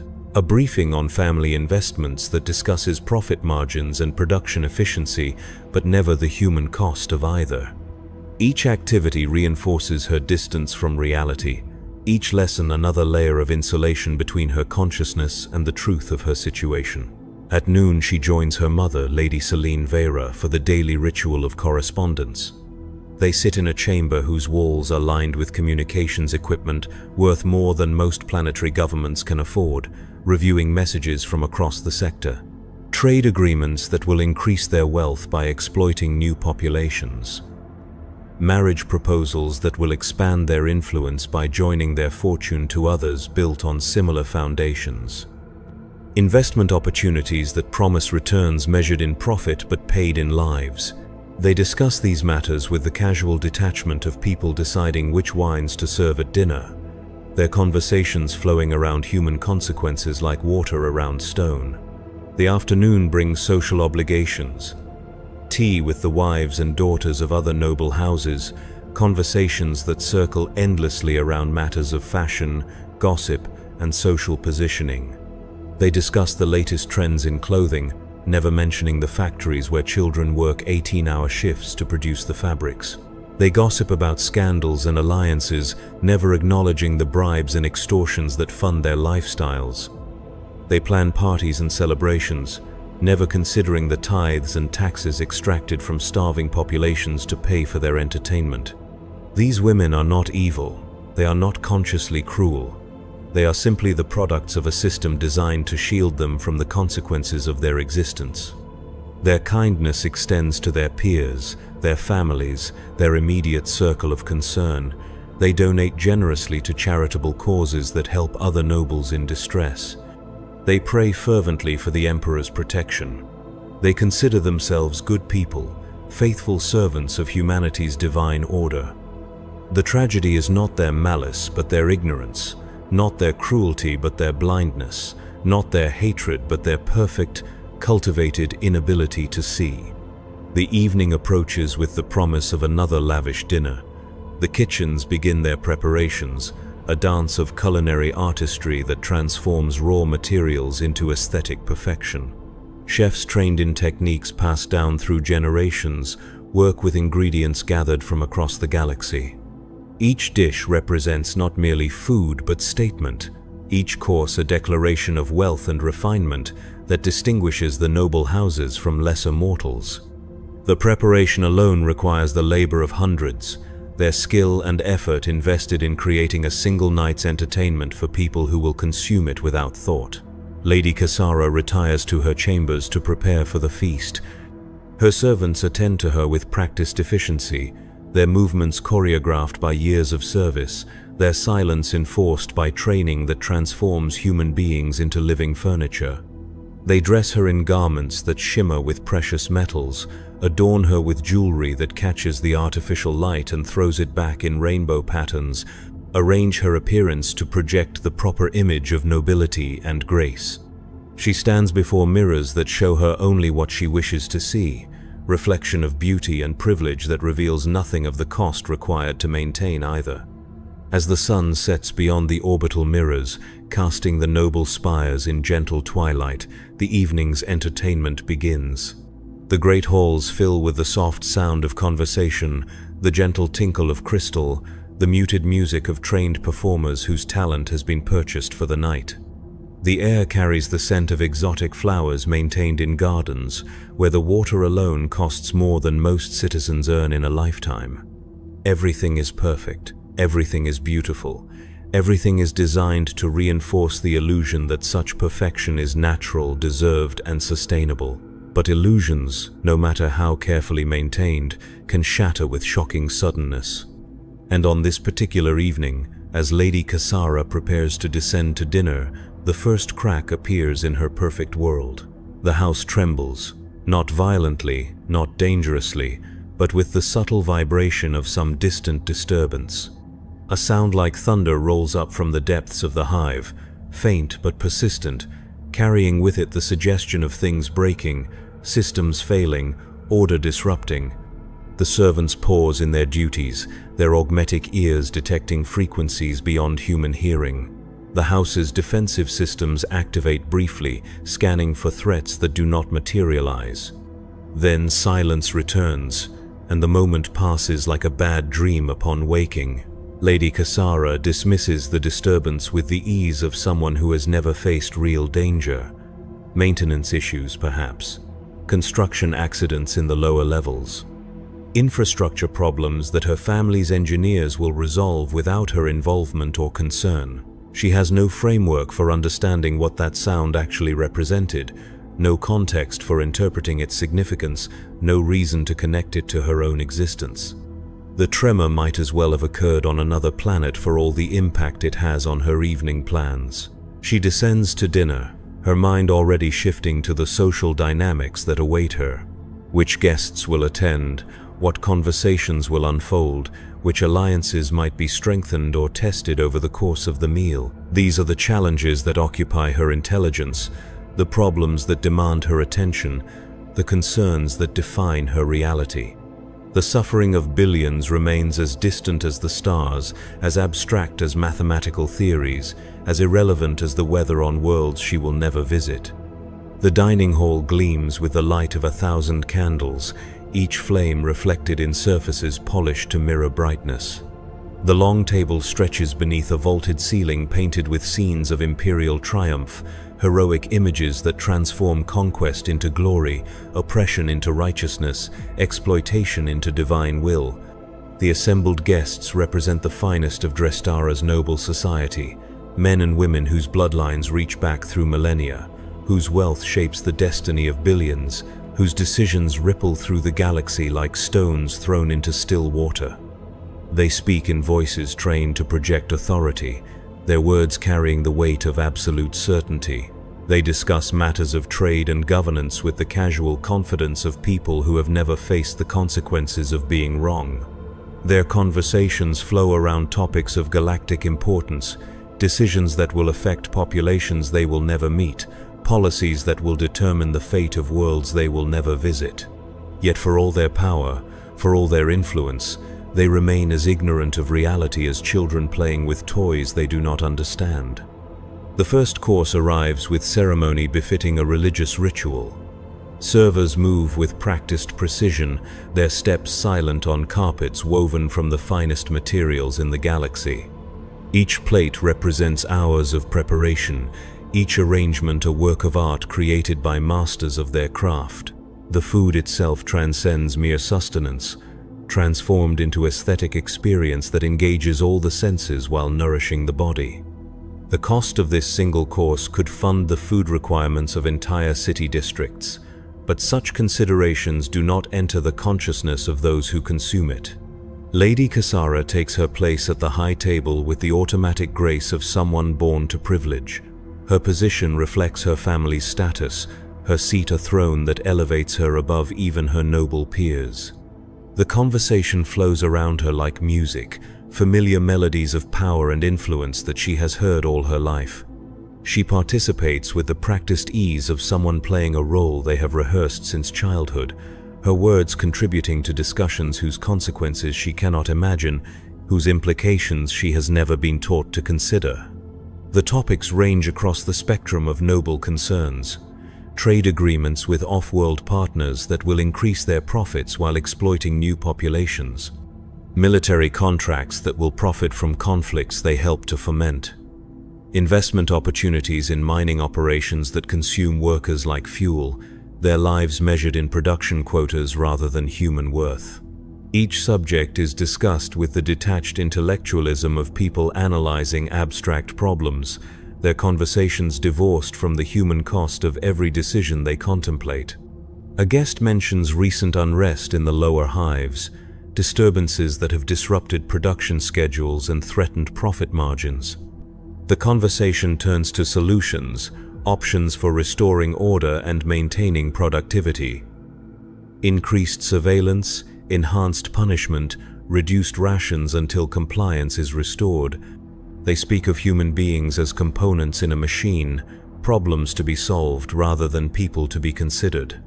Their proposed solutions reveal the casual cruelty of those who have never faced the consequences of their own choices, the abstract brutality of decision-makers who will never experience the results of their decisions.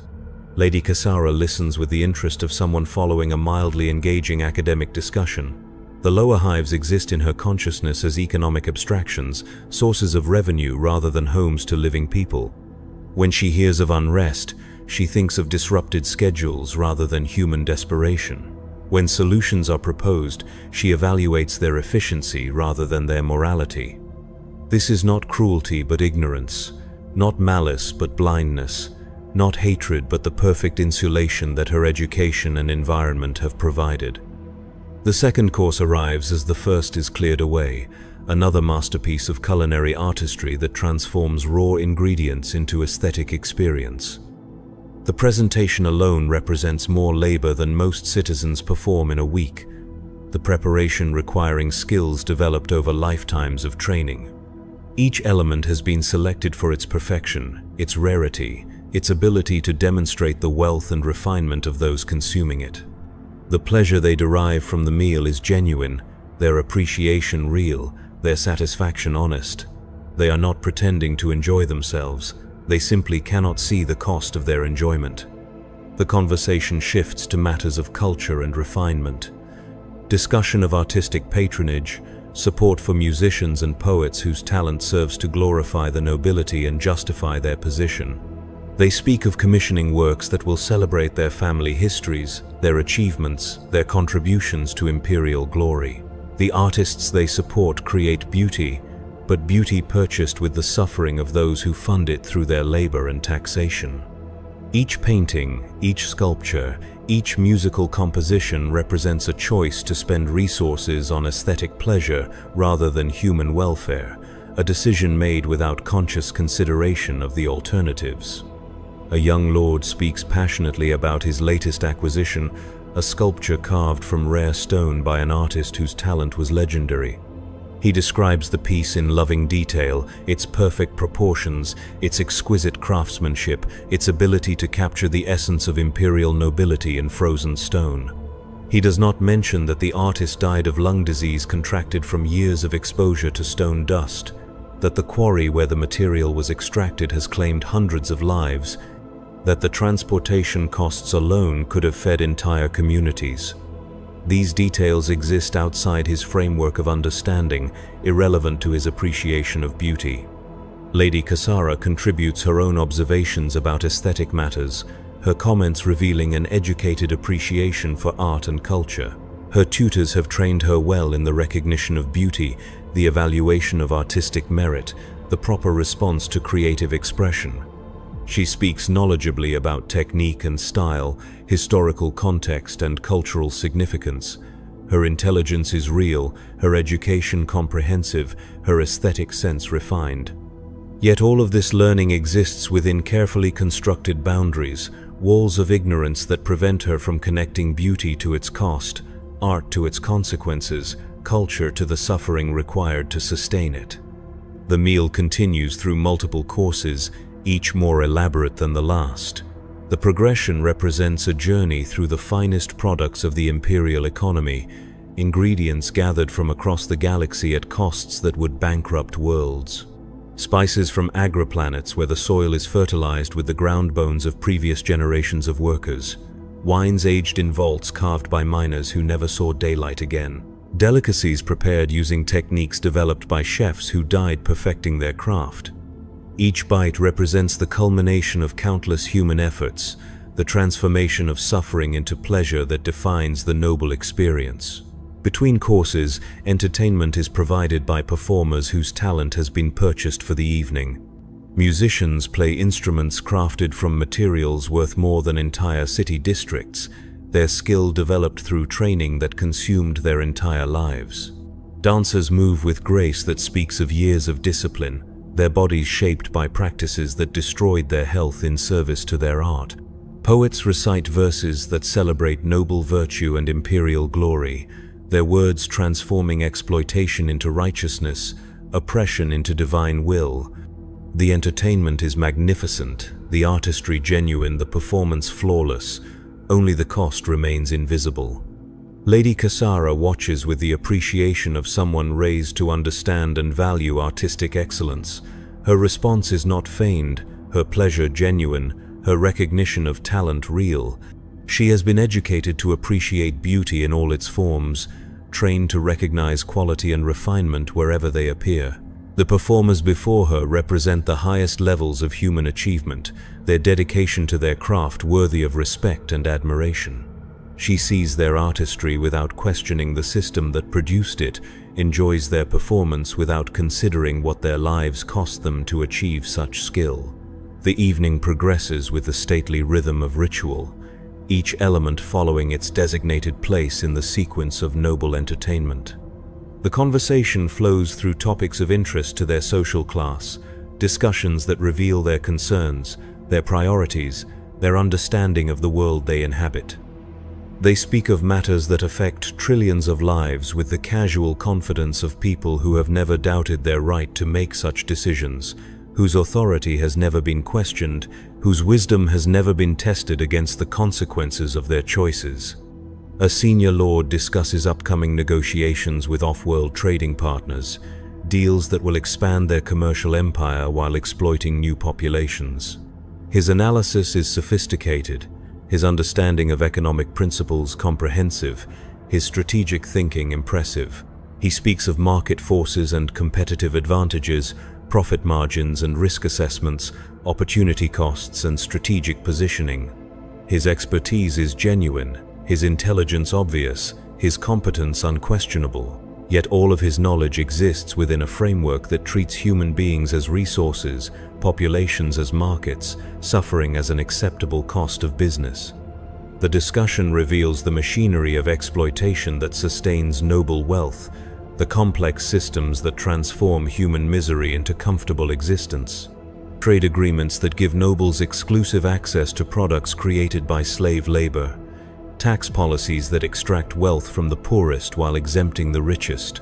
Labor practices that treat workers as expendable components in production systems.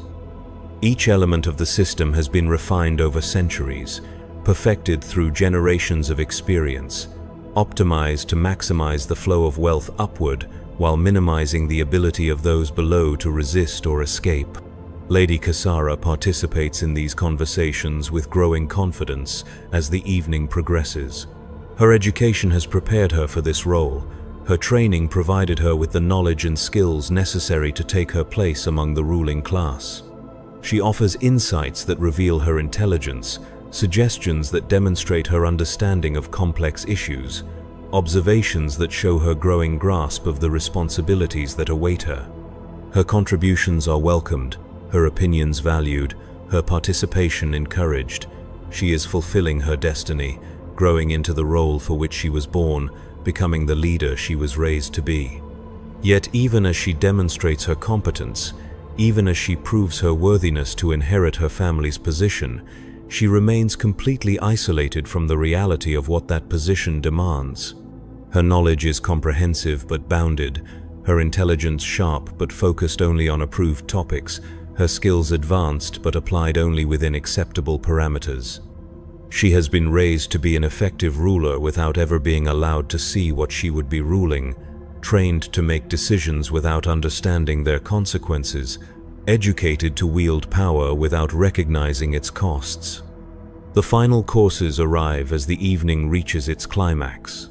Delicacies so rare and expensive that their consumption represents a gesture of pure extravagance. These are foods that exist solely to demonstrate wealth, ingredients that serve no purpose beyond their ability to prove that those consuming them can afford the impossible. The preparation alone requires techniques so complex that mastering them consumes entire lifetimes, skills so specialized that those who possess them become prisoners of their own expertise. Each bite represents the culmination of human suffering transformed into momentary pleasure, the ultimate expression of a system that values aristocratic enjoyment above human life. The conversation reaches its own climax as well, the participants emboldened by wine and success to speak more openly about their plans and ambitions. They discuss strategies for expanding their wealth, techniques for increasing their control over the populations that serve them, methods for ensuring that the current system remains stable and profitable. Their planning is meticulous, their understanding of power dynamics sophisticated, their grasp of human psychology impressive. They speak as conquerors planning campaigns, rulers designing systems of control, gods arranging the fates of mortals. Lady Cassara finds herself swept up in the excitement of these discussions, her own contributions becoming more bold and confident as the night progresses. She proposes refinements to taxation policies that would extract more wealth from the working populations while providing them with just enough hope to prevent despair from turning to revolt. She suggests modifications to the educational system that would produce more compliant workers, while identifying potential troublemakers for removal. She offers insights into the psychological techniques that could be used to make exploitation feel like privilege, oppression seem like protection. Her ideas are brilliant, her suggestions sophisticated, her understanding of human nature impressive. She demonstrates the intelligence and creativity that mark her as a true heir to her family's legacy, someone capable of not merely maintaining their position but expanding it. The other nobles respond with approval and admiration, recognizing in her the qualities that will make her a formidable leader, a worthy successor to generations of successful rulers. She has proven herself, earned her place, demonstrated her fitness to inherit power beyond the imagination of common mortals. As the evening draws to a close, as the final toasts are raised and the last courses consumed, Lady Cassara feels a sense of completion and satisfaction that goes beyond mere social success. She has participated in something larger than herself, contributed to discussions that will shape the future of worlds, proven her worthiness to inherit a legacy that stretches back through millennia. The evening has been perfect, the company stimulating, the conversation enlightening. She retires to her chambers with the contentment of someone who has found their place in the cosmic order, someone who has discovered their purpose and embraced their destiny. Yet as she prepares for sleep in her luxurious suite, as servants attend to her needs with mechanical precision, as the sounds of the celebration fade into the comfortable silence of the upper spires, she remains completely unaware that her perfect evening was funded by the suffering of billions, that her satisfaction was purchased with the despair of those she will never see, that her contentment requires the continued exploitation of populations whose existence she cannot imagine. Tomorrow will bring another day of comfort and privilege, another round of social obligations and political discussions, another opportunity to demonstrate her fitness for the role she was born to fulfill. She will wake in her perfect world, isolated from reality by barriers of wealth and ignorance, protected from truth by systems designed to shield her from the consequences of her existence. The distance between her paradise and the hell that sustains it will remain unmeasured and uncrossed, a chasm maintained by design, necessity, and the simple human capacity to see only what one wishes to see. But tomorrow, for the first time in her life, that distance will begin to collapse. The morning arrives with the same golden light, the same purified air, the same carefully orchestrated routine of luxury and comfort. Lady Cassara wakes refreshed and satisfied, her mind still glowing with the success of the previous evening, her confidence buoyed by the recognition she received from her peers. The day ahead promises more of the same pleasures and privileges, another opportunity to expand her understanding of the role she was born to play, another step toward the inheritance that awaits her. Her servants attend to her morning routine with their usual efficiency, their movements so practiced that they seem like extensions of her own will. They dress her in garments appropriate for the day's activities, arrange her appearance to project the proper image of noble grace and authority. The process feels as natural as breathing, as automatic as her heartbeat, as inevitable as the sunrise itself. She has never known any other way of beginning a day, never imagined that billions of people wake to darkness, cold, and the immediate pressure of survival. Breakfast arrives with its customary magnificence, each dish a masterpiece of culinary art designed to please not merely the palate but all the senses. She eats without hurry, savoring flavors that represent the culmination of human achievement in the transformation of raw materials into aesthetic experience. The meal costs more than most families see in a lifetime, but such calculations exist outside her framework of understanding. She consumes luxury with the unconscious ease of someone who has never known scarcity, never faced want, never had to choose between competing needs. The day's schedule includes a journey to the family's manufacturing interests in the mid-level districts, a tour designed to provide her with a general understanding of the commercial enterprises that fund her lifestyle. It is intended as education in responsibility, preparation for the duties she will inherit, training in the proper oversight of business operations.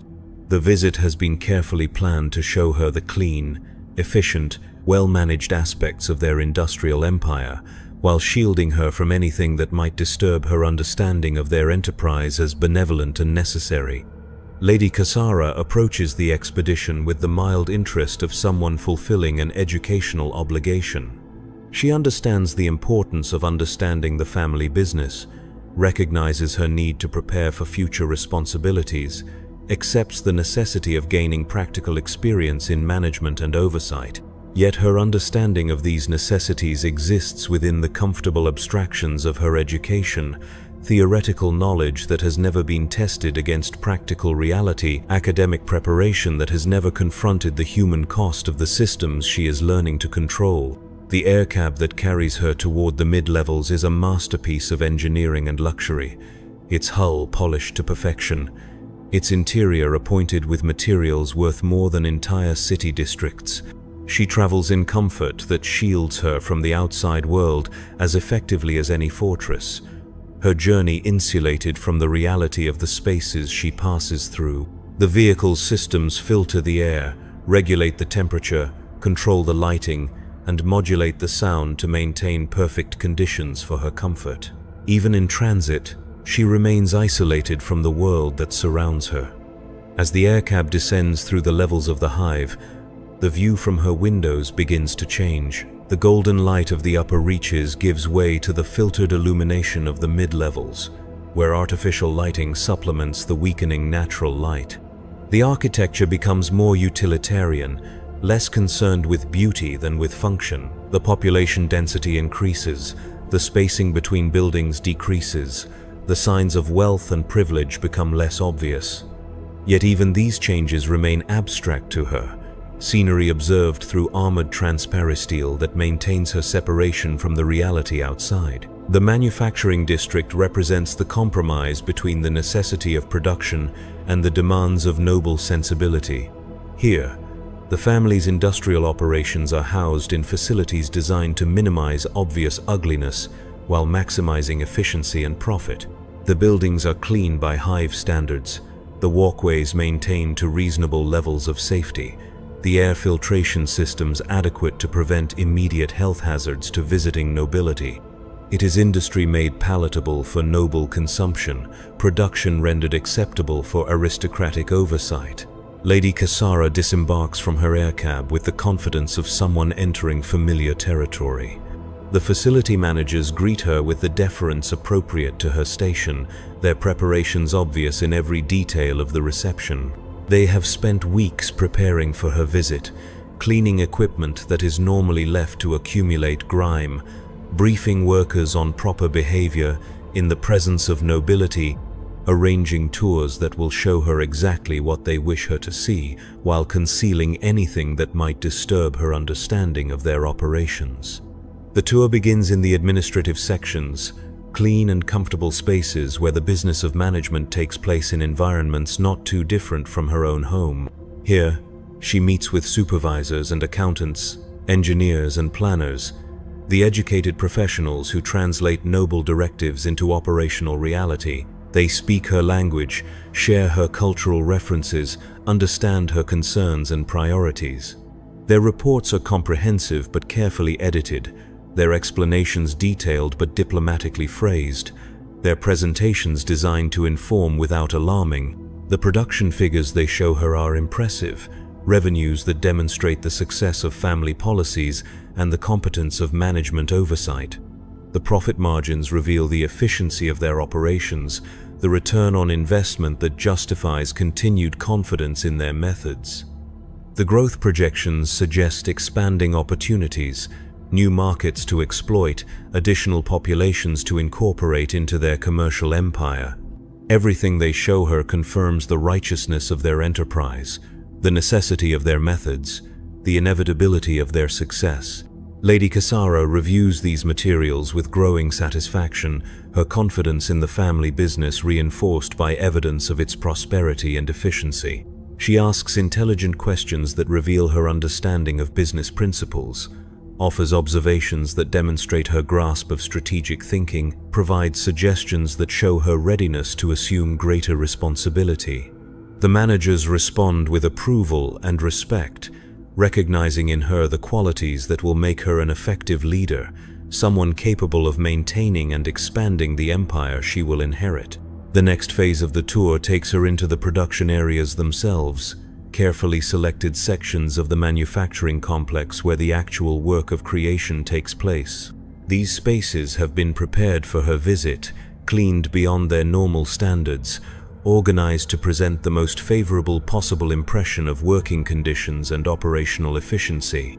The workers she sees have been specially chosen for their appearance and demeanor, their ability to present the image of satisfied, productive employees rather than the reality of desperate, exploited human resources. She observes the production processes with the analytical interest of someone learning to understand the technical aspects of wealth creation. The machinery is impressive, the coordination complex, the efficiency obvious. Workers move with practiced skill, their motions coordinated by years of experience, their output measured in quantities that translate directly to family profit. She sees the transformation of raw materials into finished goods, the application of human labor to the creation of products that will generate the wealth that sustains her lifestyle. It all appears clean, efficient, and morally neutral. The workers she encounters have been carefully coached in the appropriate responses to noble inquiry. They express gratitude for their employment, satisfaction with their working conditions, loyalty to the family that provides them with purpose and sustenance.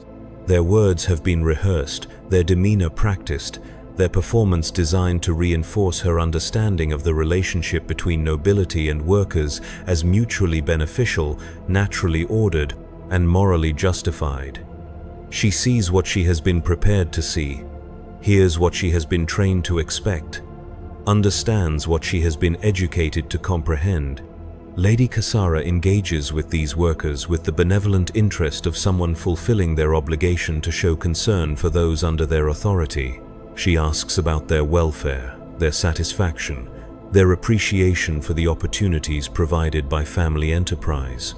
Their responses confirm her understanding of herself as a benevolent ruler, someone whose wealth serves the greater good by providing employment and structure to those who would otherwise lack purpose and direction.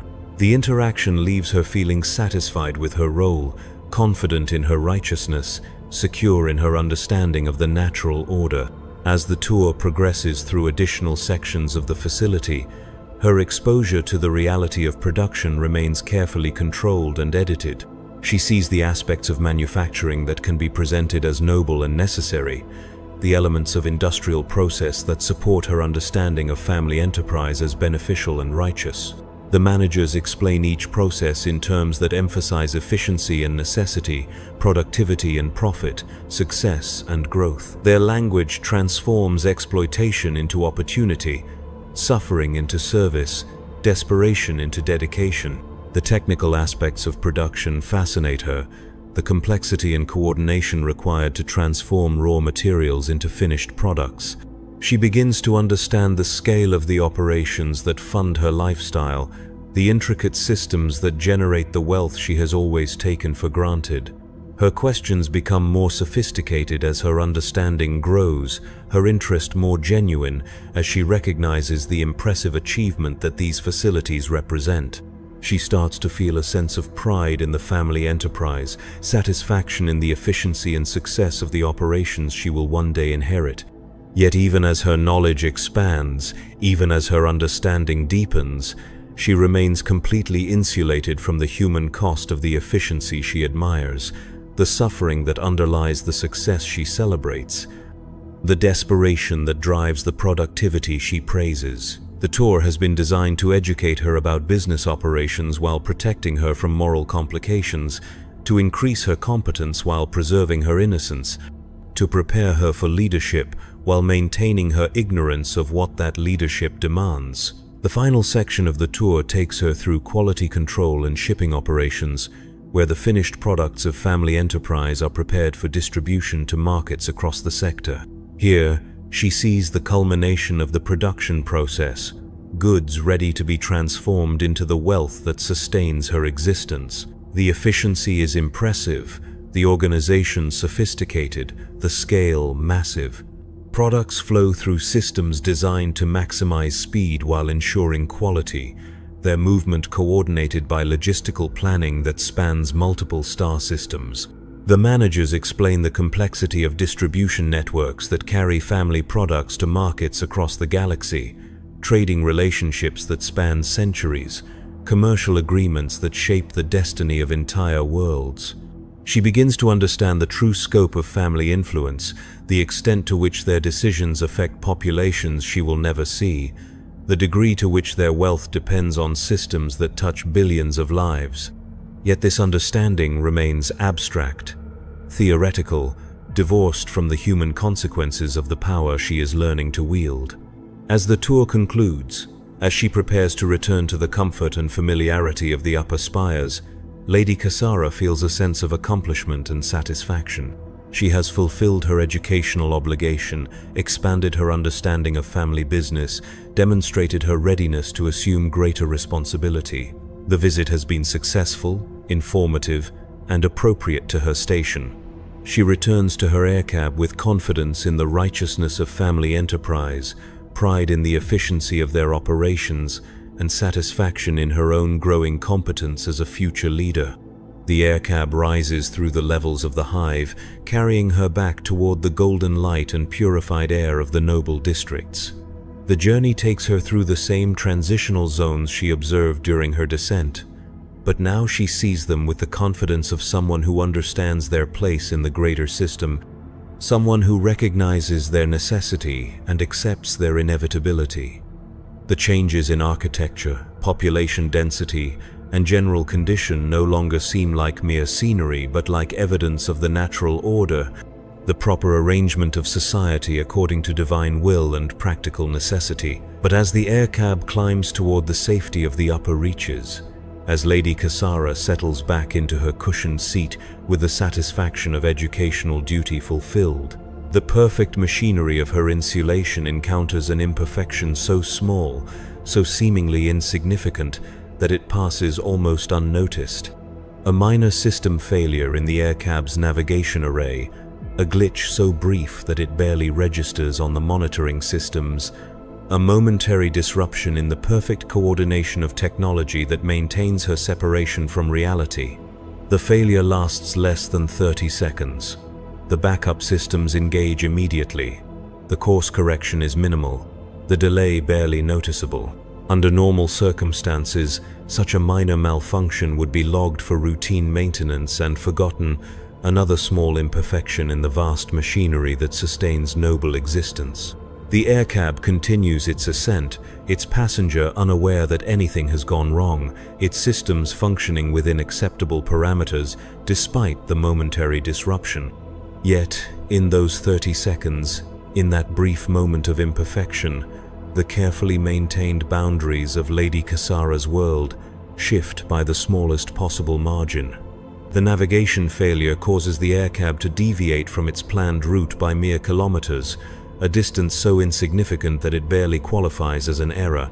The backup systems correct the deviation almost immediately, returning the vehicle to its proper trajectory with mechanical precision. The delay in arrival will be measured in minutes, the inconvenience minimal, the impact on her schedule negligible.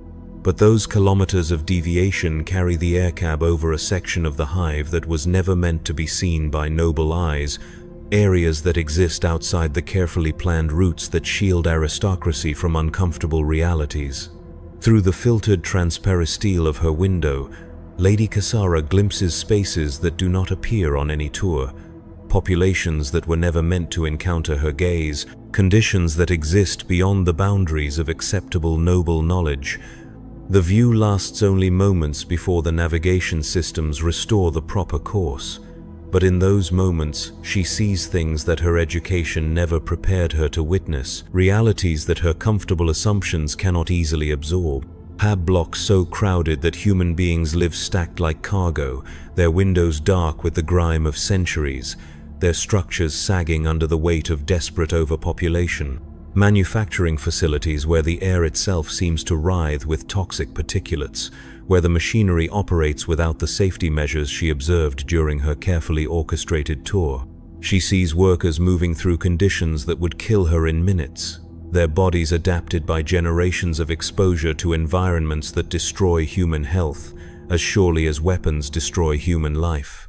Children who should be receiving education instead tend to machines that tower over them like predatory beasts, their small fingers valuable for reaching spaces where adult hands cannot go.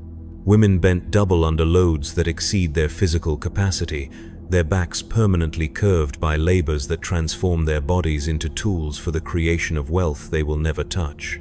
The air cab passes over a section where a mag rail tunnel has partially collapsed, the debris creating a canyon of twisted metal and broken stone. Emergency crews work in the ruins with the desperate efficiency of those who know their own lives depend on their speed and skill.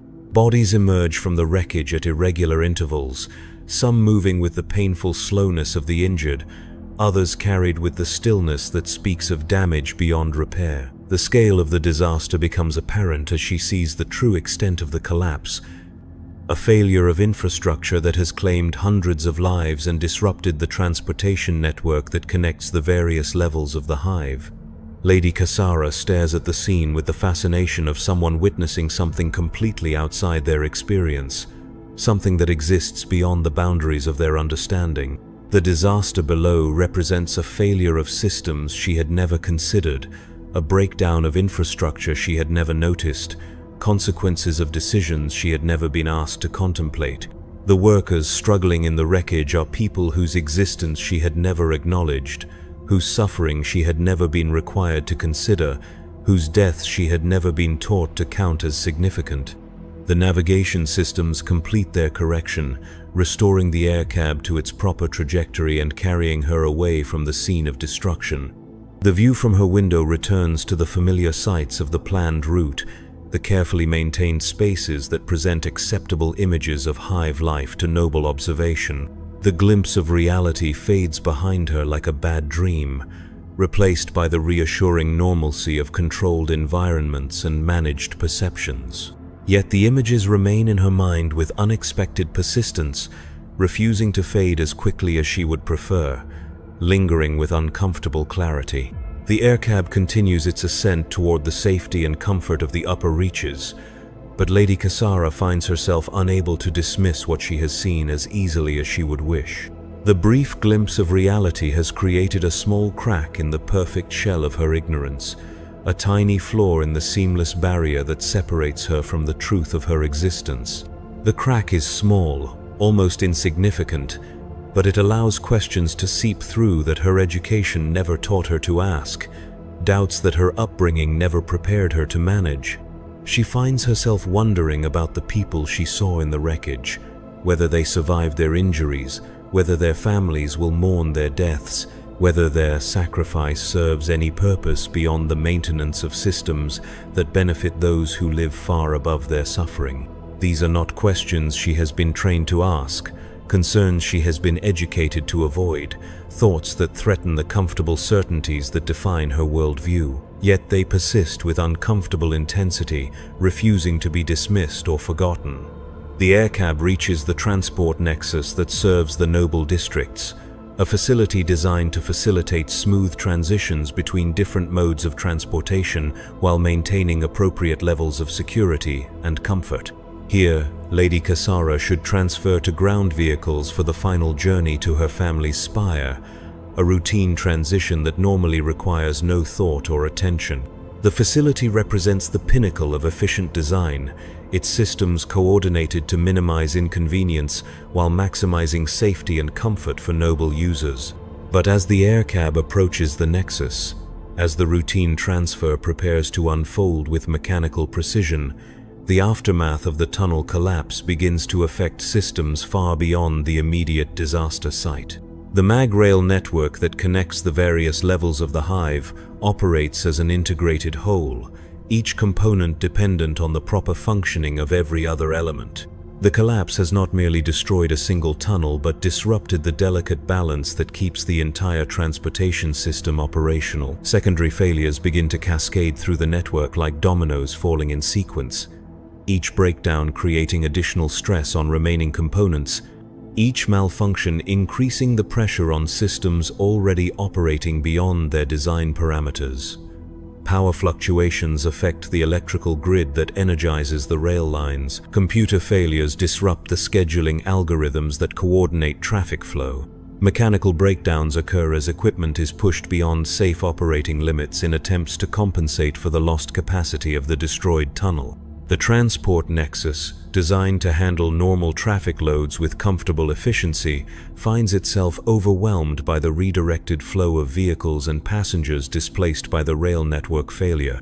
Emergency protocols activate automatically, but these systems were never designed to handle disruptions of this magnitude and duration. The careful choreography of noble transportation begins to break down as the reality of infrastructure failure intrudes into spaces designed to be insulated from such concerns. Lady Cassara's aircab circles the nexus in a holding pattern as traffic control attempts to manage the growing chaos below. Through her window, she can observe the increasing disorder as systems designed for smooth operation struggle to cope with unexpected demands. Ground vehicles queue in lines that stretch beyond the facility's capacity, their drivers frustrated by delays that were never supposed to occur.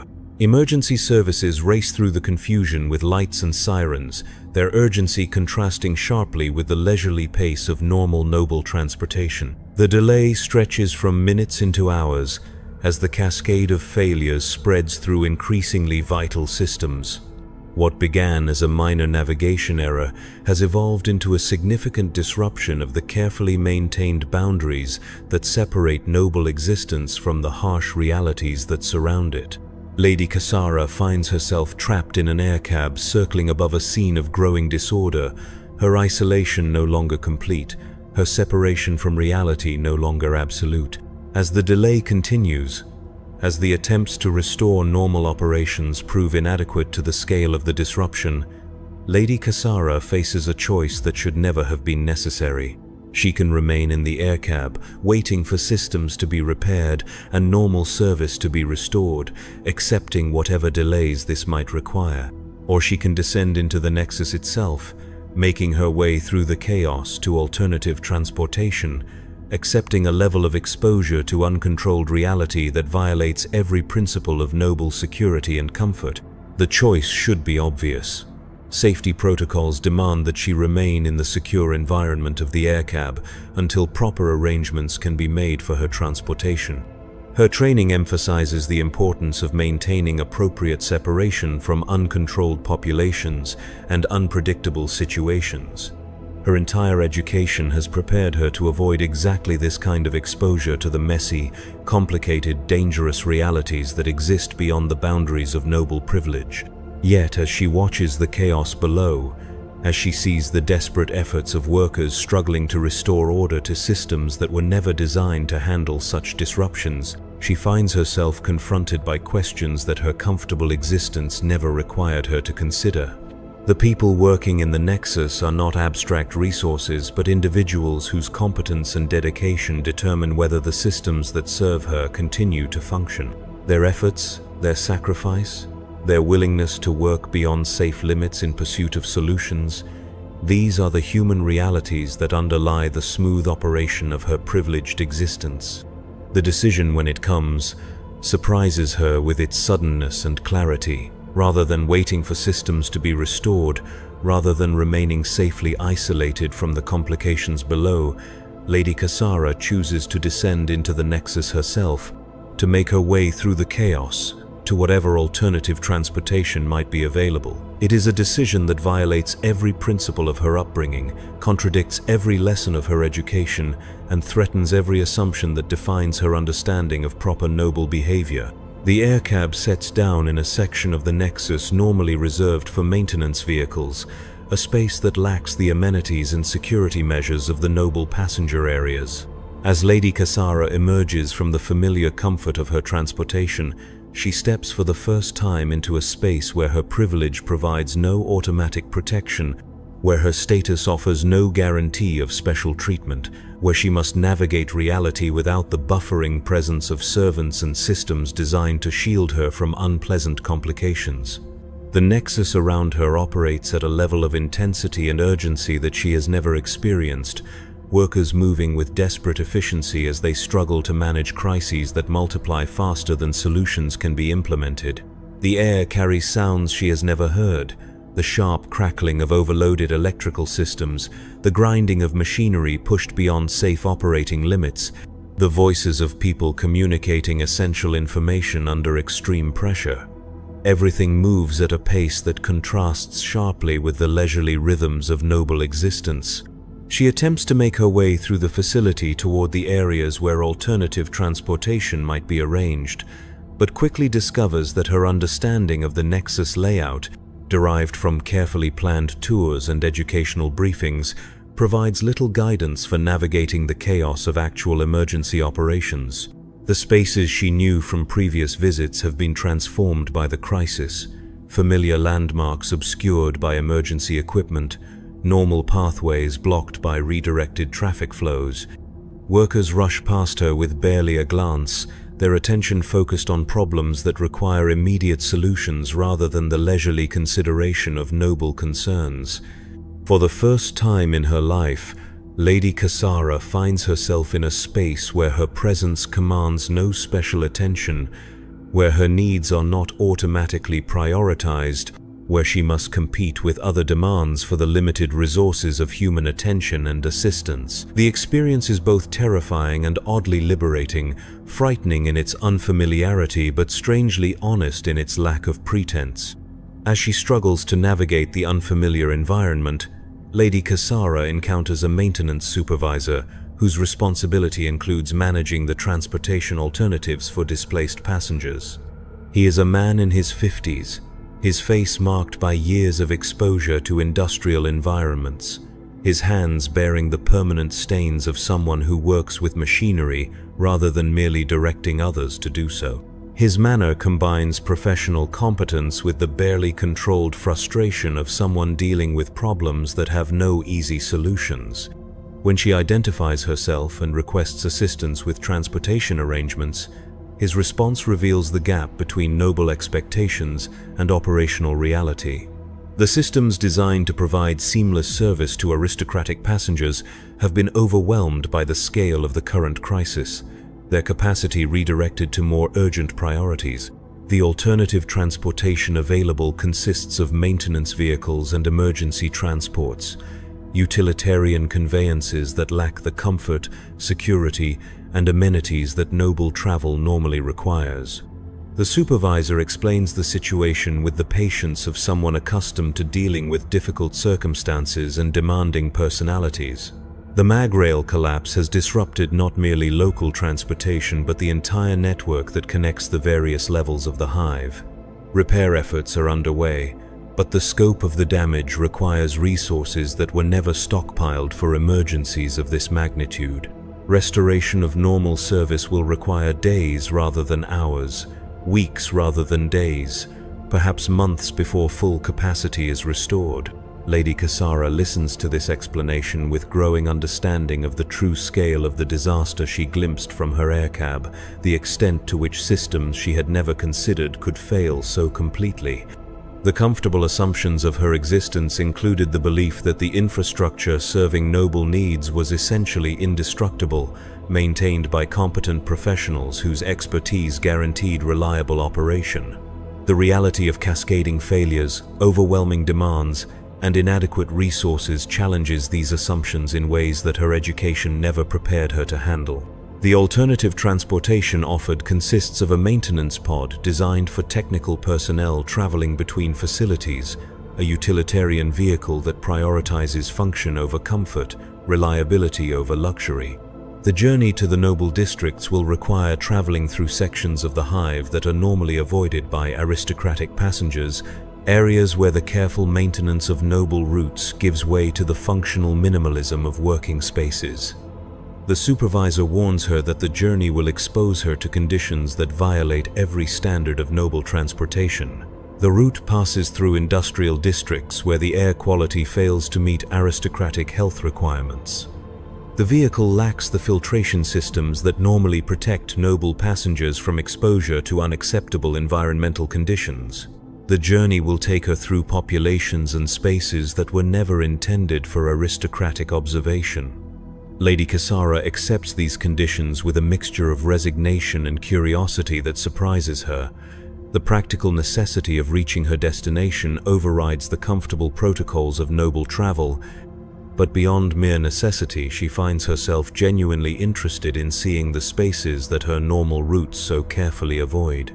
The brief glimpse of reality from her aircab has awakened a hunger for understanding that her privileged existence had never allowed her to recognize, a desire to see beyond the carefully maintained boundaries of noble perception.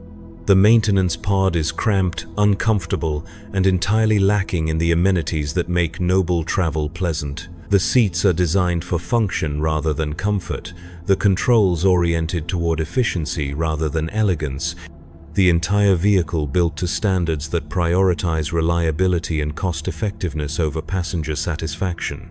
For Lady Cassara, accustomed to transportation that insulates her from the outside world while surrounding her with luxury, the pod represents a shocking reduction in comfort and status. Yet as the pod begins its journey through the depths of the hive, as it carries her along routes that bypass the carefully maintained corridors of noble travel, she discovers that the reduction in comfort brings with it an increase in contact with reality. The pod's viewports, designed for technical observation rather than tourist appreciation, provide unfiltered views of spaces that her normal transportation never allowed her to see. The industrial districts through which they travel operate at levels of intensity and desperation that dwarf even the managed chaos of the transport nexus. Here, the production facilities that generate the wealth supporting noble existence reveal their true character when not prepared for aristocratic observation. The air shimmers with toxic particulates that would kill unprotected nobles in minutes, but which workers breathe daily as a condition of their employment. The machinery operates beyond safe parameters, driven by quotas that prioritize production over human safety, efficiency over worker welfare. Lady Cassara observes these conditions through the pod's viewports with growing horror and fascination.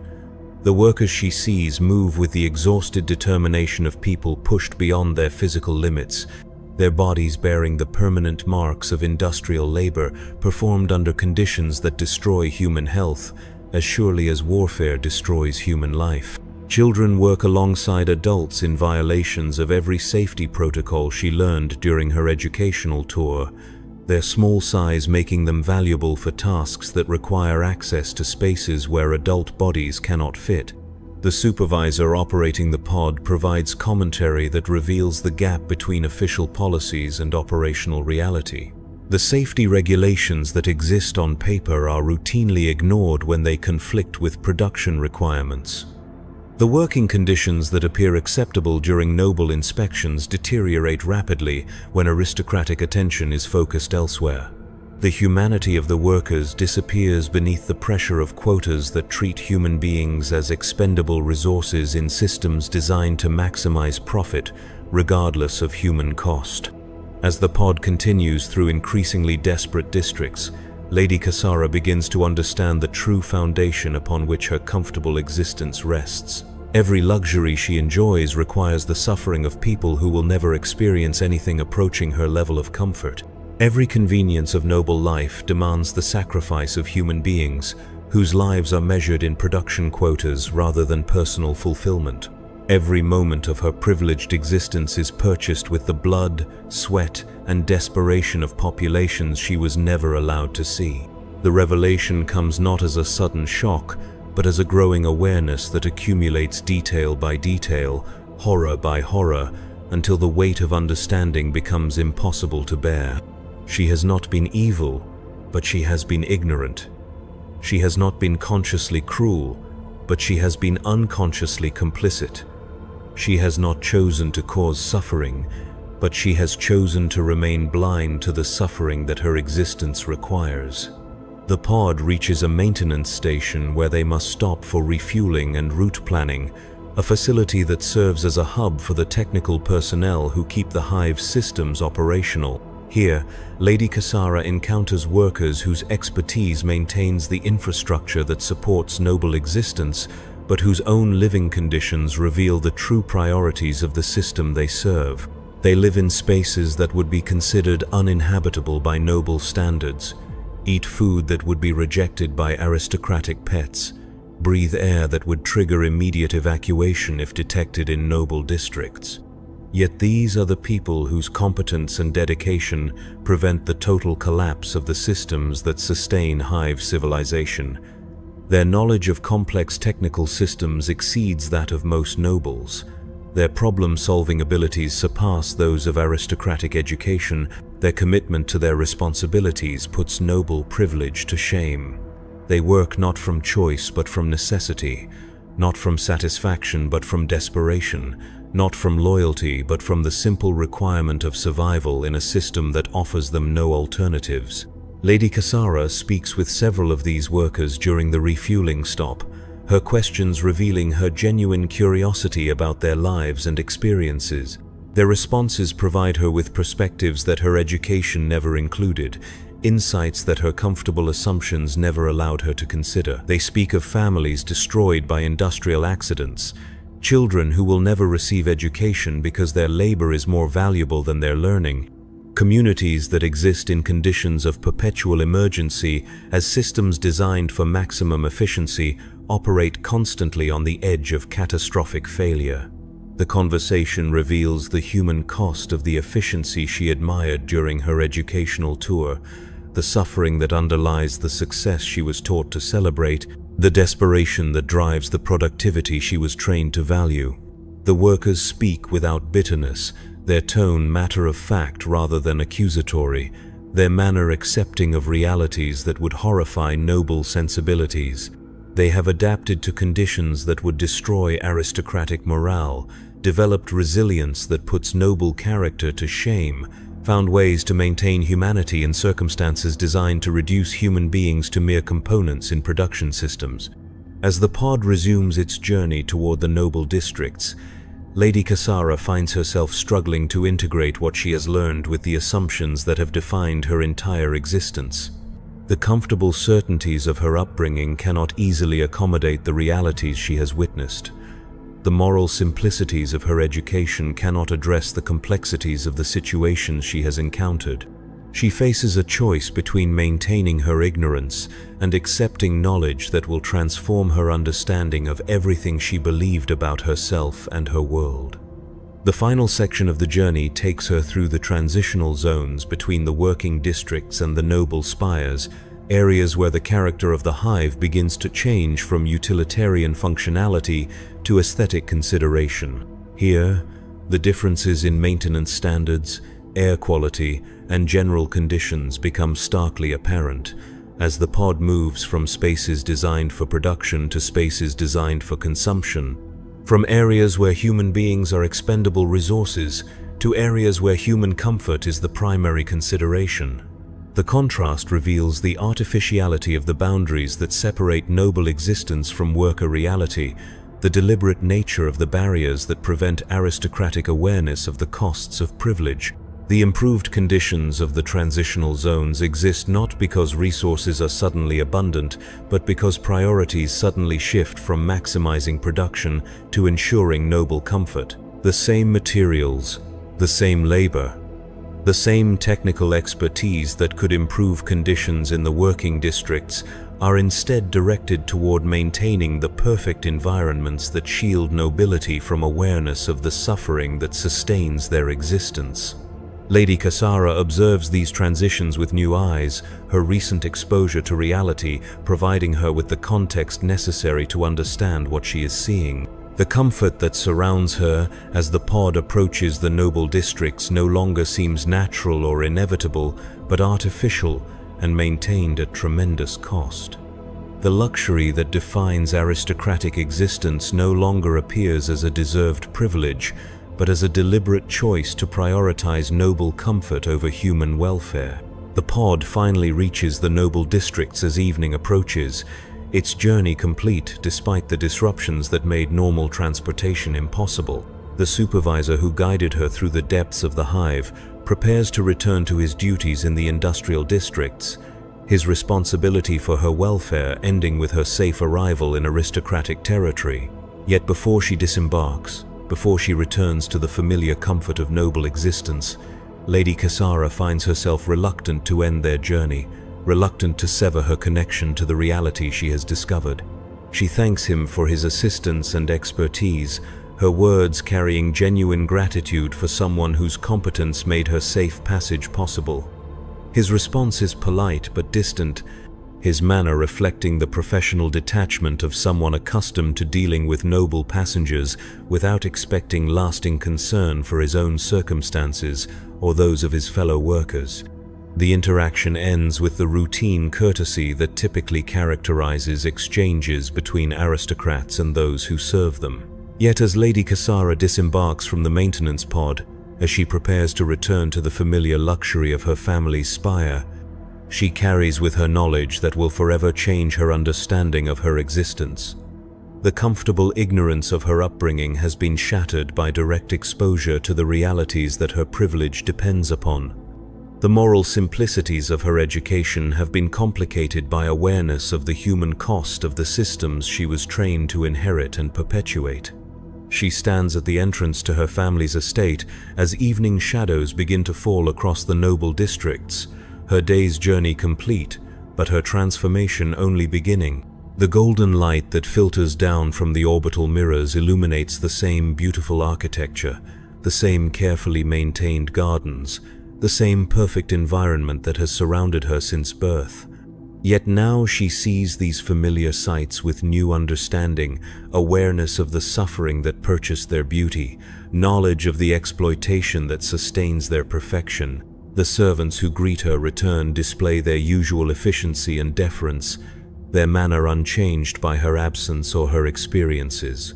They assist her with the rituals of arrival, helping her transition from the discomfort of emergency transportation back to the familiar luxury of noble existence. Their movements are choreographed by years of service, their responses automatic, their attention focused entirely on ensuring her comfort and meeting her needs. Yet Lady Cassara finds herself seeing these servants differently, recognizing in their practiced efficiency the same adaptation to difficult circumstances that she observed in the industrial workers, the same resilience in the face of conditions that require constant sacrifice of personal needs to serve the demands of others. The servants in her family's estate exist in conditions far superior to those she witnessed in the working districts, but they remain fundamentally powerless, their lives shaped entirely by the needs and desires of those they serve. She retires to her chambers to prepare for the evening meal, the familiar routine of aristocratic self-care proceeding as it always has despite the revolutionary changes in her understanding. The servants attend to her needs with mechanical precision, dressing her in garments appropriate for dinner, arranging her appearance to meet the standards expected of noble presentation. The process feels the same as it always has, yet her awareness of its cost has been fundamental exposure to the realities that sustain it. As she prepares to join her family for dinner, Lady Cassara faces the challenge of maintaining normal aristocratic behavior while carrying knowledge that threatens every assumption that defines noble existence. She must participate in conversations that treat worker populations as abstract resources, discuss policies that prioritize profit over human welfare, and pretend enthusiasm for luxuries purchased with the suffering of people she can no longer ignore. The dining hall awaits her with its customary magnificence, the long table set with the finest materials in the galaxy, the assembled family and guests prepared for another evening of aristocratic entertainment. The food represents the culmination of exploitation she now understands. The conversation will cover topics whose human cost she can no longer dismiss. The entire event will celebrate a way of life that requires the perpetual misery of billions for the temporary pleasure of dozens. She takes her place at the high table, with the automatic grace of someone performing a familiar role, her position reflecting her family's status, her presence expected and welcomed by those who share her bloodline and privilege. Yet she sits among them now as someone fundamentally changed, someone who has seen beyond the carefully maintained boundaries of noble perception, someone who can never again enjoy aristocratic luxury with the innocent ignorance that once made such pleasure possible. The evening meal proceeds with its ritual precision, each course arriving with ceremony that transforms consumption into performance, each dish representing not merely food but statement about wealth, refinement, and position. Lady Cassara participates in the familiar routines of noble dining, her behavior indistinguishable from previous evenings, her manner giving no indication of the revolutionary changes in her understanding. Yet every bite carries new meaning, every conversation reveals new implications, every moment of luxury demands new consideration of its cost. She sits at the high table of her family's estate, surrounded by the finest products of galactic civilization, attended by servants whose dedication ensures her comfort, protected by systems that guarantee her safety, and she knows, with terrible clarity, exactly what all of this requires. The knowledge will never leave her. The awareness will never fade. The understanding will never be forgotten. Lady Cassara has crossed the distance that separates paradise from hell, and she can never return to the innocent ignorance that once made her comfort possible. She must choose what to do with this knowledge, how to live with this awareness, whether to act on this understanding. The conversation flows around her as it always has, familiar topics discussed with the casual confidence of people who have never doubted their right to make decisions that affect billions of lives. They speak of policies and profits, strategies and opportunities, plans that will increase their wealth while expanding the suffering that sustains it. Their voices carry the authority of absolute certainty, their words the weight of unquestioned privilege, their assumptions the strength of unchallenged tradition. Lady Cassara listens with new ears, understanding implications that her education never prepared her to recognize, hearing costs that her training never taught her to calculate. She knows what lies beneath their comfortable abstractions, what human realities underlie their theoretical discussions, what suffering supports their casual assumptions about the natural order of existence, and she knows that she must choose whether to speak or remain silent, whether to challenge or accommodate, whether to act on her new understanding or protect the ignorance of those around her. The choice will define not merely her own future but her character, not merely her comfort but her soul, not merely her privilege but her humanity. The distance between paradise and hell has been measured and crossed. The question now is whether she will build a bridge or maintain the chasm, whether she will extend her hand to those below or pull up the ladder that allowed her to see. The evening meal continues around her, its familiar rhythms unchanged by her transformation, its comfortable certainties untroubled by her newfound knowledge. But Lady Cassara sits among her family and peers as someone who has seen truth, who carries knowledge that will forever burden her with the weight of choice, who can never again enjoy aristocratic luxury without remembering exactly what it costs and who pays that price. The golden light of the orbital mirrors falls through the great windows of the dining hall, illuminating faces that remain beautiful in their ignorance, voices that remain confident in their assumptions, lives that remain comfortable in their isolation.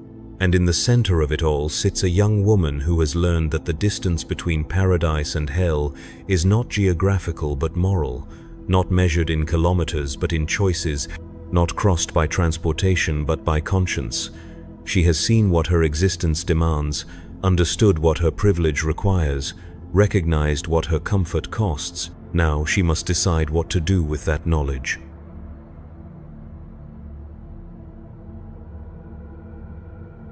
It begins with a cough, not the sharp bark of battlefield lungs or the dry rasp of recycled air, but something wet and lingering, a tickle that settles in the back of your throat like a seed waiting to bloom. You think nothing of it at first. In the hive cities, everyone coughs. The air is thick with industrial particulates. The water tastes of rust and chemical treatments, and the bodies pressed against you in transit corridors carry 1,000 different ailments. A cough is nothing, less than nothing, but this one stays. I was a Medicae orderly in the underhive of Tertius Magna when it started, level 700, deep enough that the recycled air carried the taste of metal and desperation, but not so deep that hope had completely died. The clinic where I worked served the laborers, the factory workers, the countless millions who fed the war machine with their blood and sweat and shortened lives. We saw everything down there. Rad sickness, chemical burns, mutations that couldn't be spoken of but had to be treated in shadow. I thought I understood suffering. I was wrong. The first patient arrived on a Tuesday. I remember because Tuesdays were traditionally slow, a brief respite between the weekend accidents and the midweek industrial incidents. She was young, maybe 20 standard years, with the pale complexion of someone who worked the night shifts in the protein processing plants. The cough had brought her in, she said. It had been getting worse for weeks.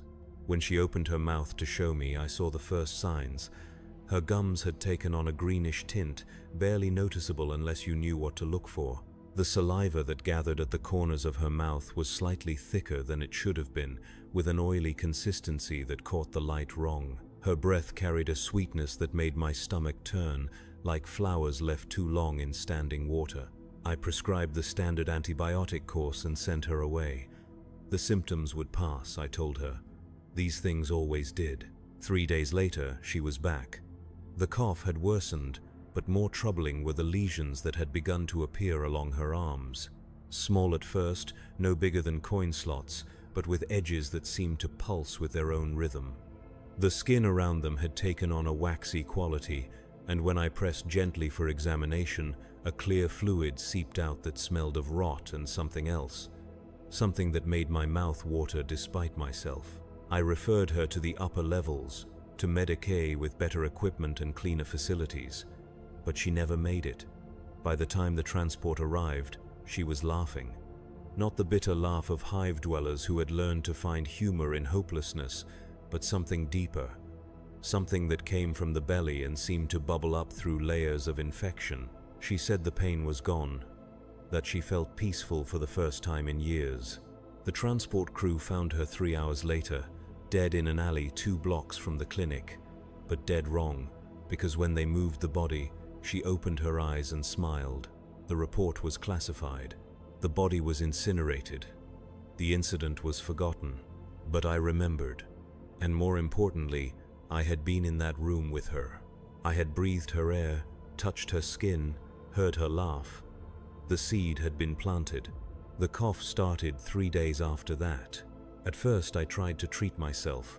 Professional pride demanded it, and the alternative was admitting that something was happening that I couldn't understand or control. I ran blood work, analyzed samples, administered every antibiotic in our limited pharmacological arsenal. The tests came back normal, better than normal in fact.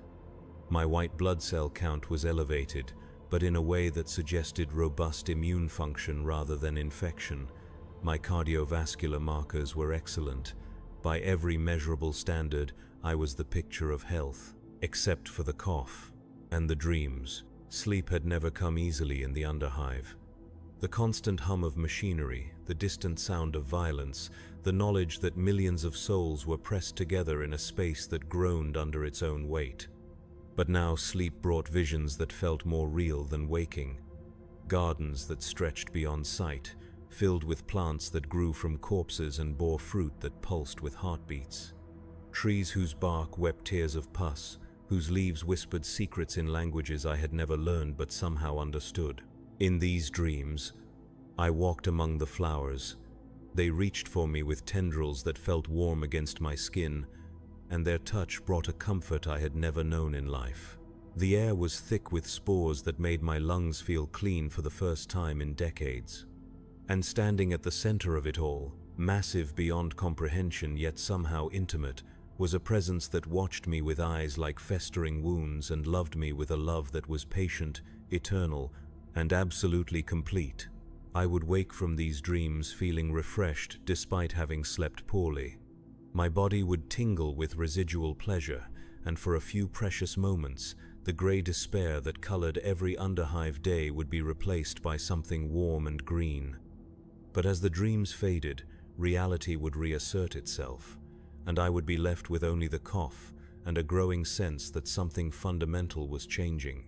The physical symptoms progressed slowly at first.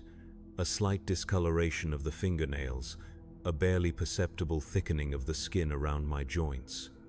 Changes so subtle that I could convince myself they were stress-related, the result of poor nutrition and inadequate rest.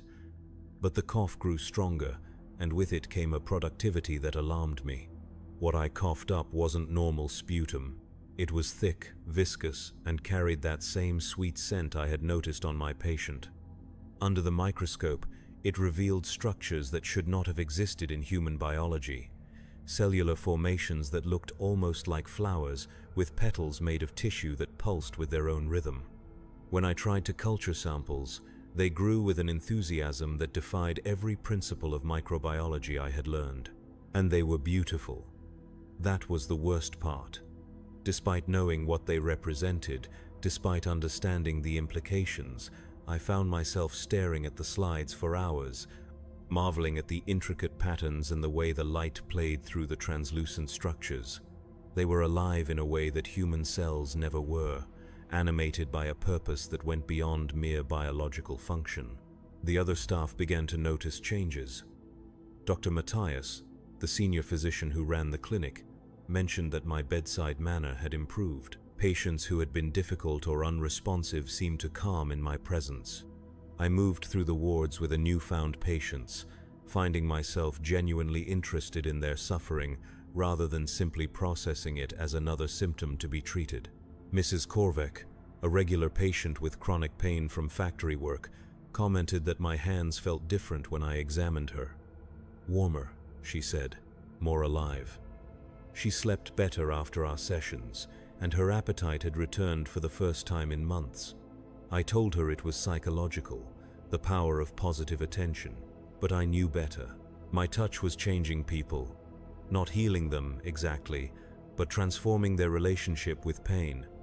Where once they had fought against their suffering, now they began to accept it, to find meaning in it, to understand that pain could be a form of communication, a way of connecting with something larger than themselves. And I was beginning to understand that communication myself. The revelation came during a night shift in the month of Tertius. The clinic was quiet. Most of our patients settled into the restless sleep that was the closest thing to peace the underhive offered. I was completing the final rounds when I heard singing from the isolation ward. We kept the isolation ward for patients whose conditions were too dangerous or too strange for the general population. Mostly it housed the dying, those whose injuries or illnesses had progressed beyond our ability to help. It was supposed to be silent except for the soft hum of life support systems and the occasional moan of pain. But tonight, there was singing. The voice was beautiful, a rich contralto that seemed to resonate through the corrugated metal walls and give the entire ward a cathedral-like quality. The melody was unfamiliar but somehow ancient, carrying harmonies that made my chest tighten with emotion. As I approached the source, I realized the singing was coming from Bed 7. Bed 7 housed Jeremiah Court, a factory worker who had been exposed to industrial acids 3 weeks prior. The chemicals had eaten through his skin, muscle, and in some places, bone. We had done what we could, but infection had set in. By all rights, he should have died days ago. Instead, he lingered in a state that hovered between life and something else. When I entered his room, I found him sitting upright despite injuries that should have left him immobilized. The acid burns that had covered 60% of his body were still there, but they had changed. The raw, weeping wounds had taken on a garden-like quality. Tiny growths emerged from the damaged tissue, delicate structures that looked like miniature fungi or perhaps sea anemones. They swayed gently as he breathed, and from their centers came a soft phosphorescent glow that bathed the room in green light. He turned to look at me when I entered, and his eyes held a peace I had never seen in a living person. The corneas had clouded over with cataracts that moved like living things, but somehow I knew he could see me perfectly. More than see me. He could perceive me in ways that normal vision never allowed. "You hear it too, don't you?" he said, and his voice carried harmonics that seemed to come from the growths covering his body. The song, it's always been there, but we were too healthy to listen. I wanted to say no, to maintain the pretense that this was a medical situation that could be understood and treated with conventional methods, but the truth was that I could hear it. A melody that seemed to emerge from the walls themselves, from the air recycling systems, from the very bones of the hive. A song of growth and decay, of life feeding on death and finding beauty in the process. "It started with a cough," I said, though I hadn't meant to speak. Jeremiah smiled, and the expression transformed his ruined face into something radiant. "It always does. The grandfather is patient. He doesn't force his gifts on anyone. He waits until we're ready to receive them." "This isn't a gift," I said, but my voice lacked conviction. "This is a disease, a corruption." "Is it?" He gestured to the growths covering his body. "I haven't felt pain in days. My mind is clearer than it's ever been. And for the first time in my life, I understand my place in the great cycle. How is that corruption?" I could have argued. I could have cited medical texts and theological doctrine. I could have explained the dangers of chaos corruption and the importance of maintaining human purity.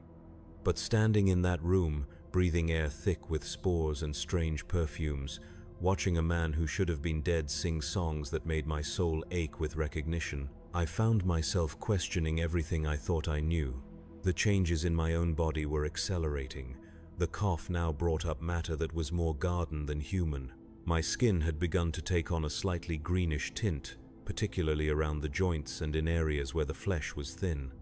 When I looked in mirrors, my eyes showed flecks of gold that seemed to move when I wasn't watching directly. But more than the physical changes was the shift in perception. The world had taken on new dimensions of meaning.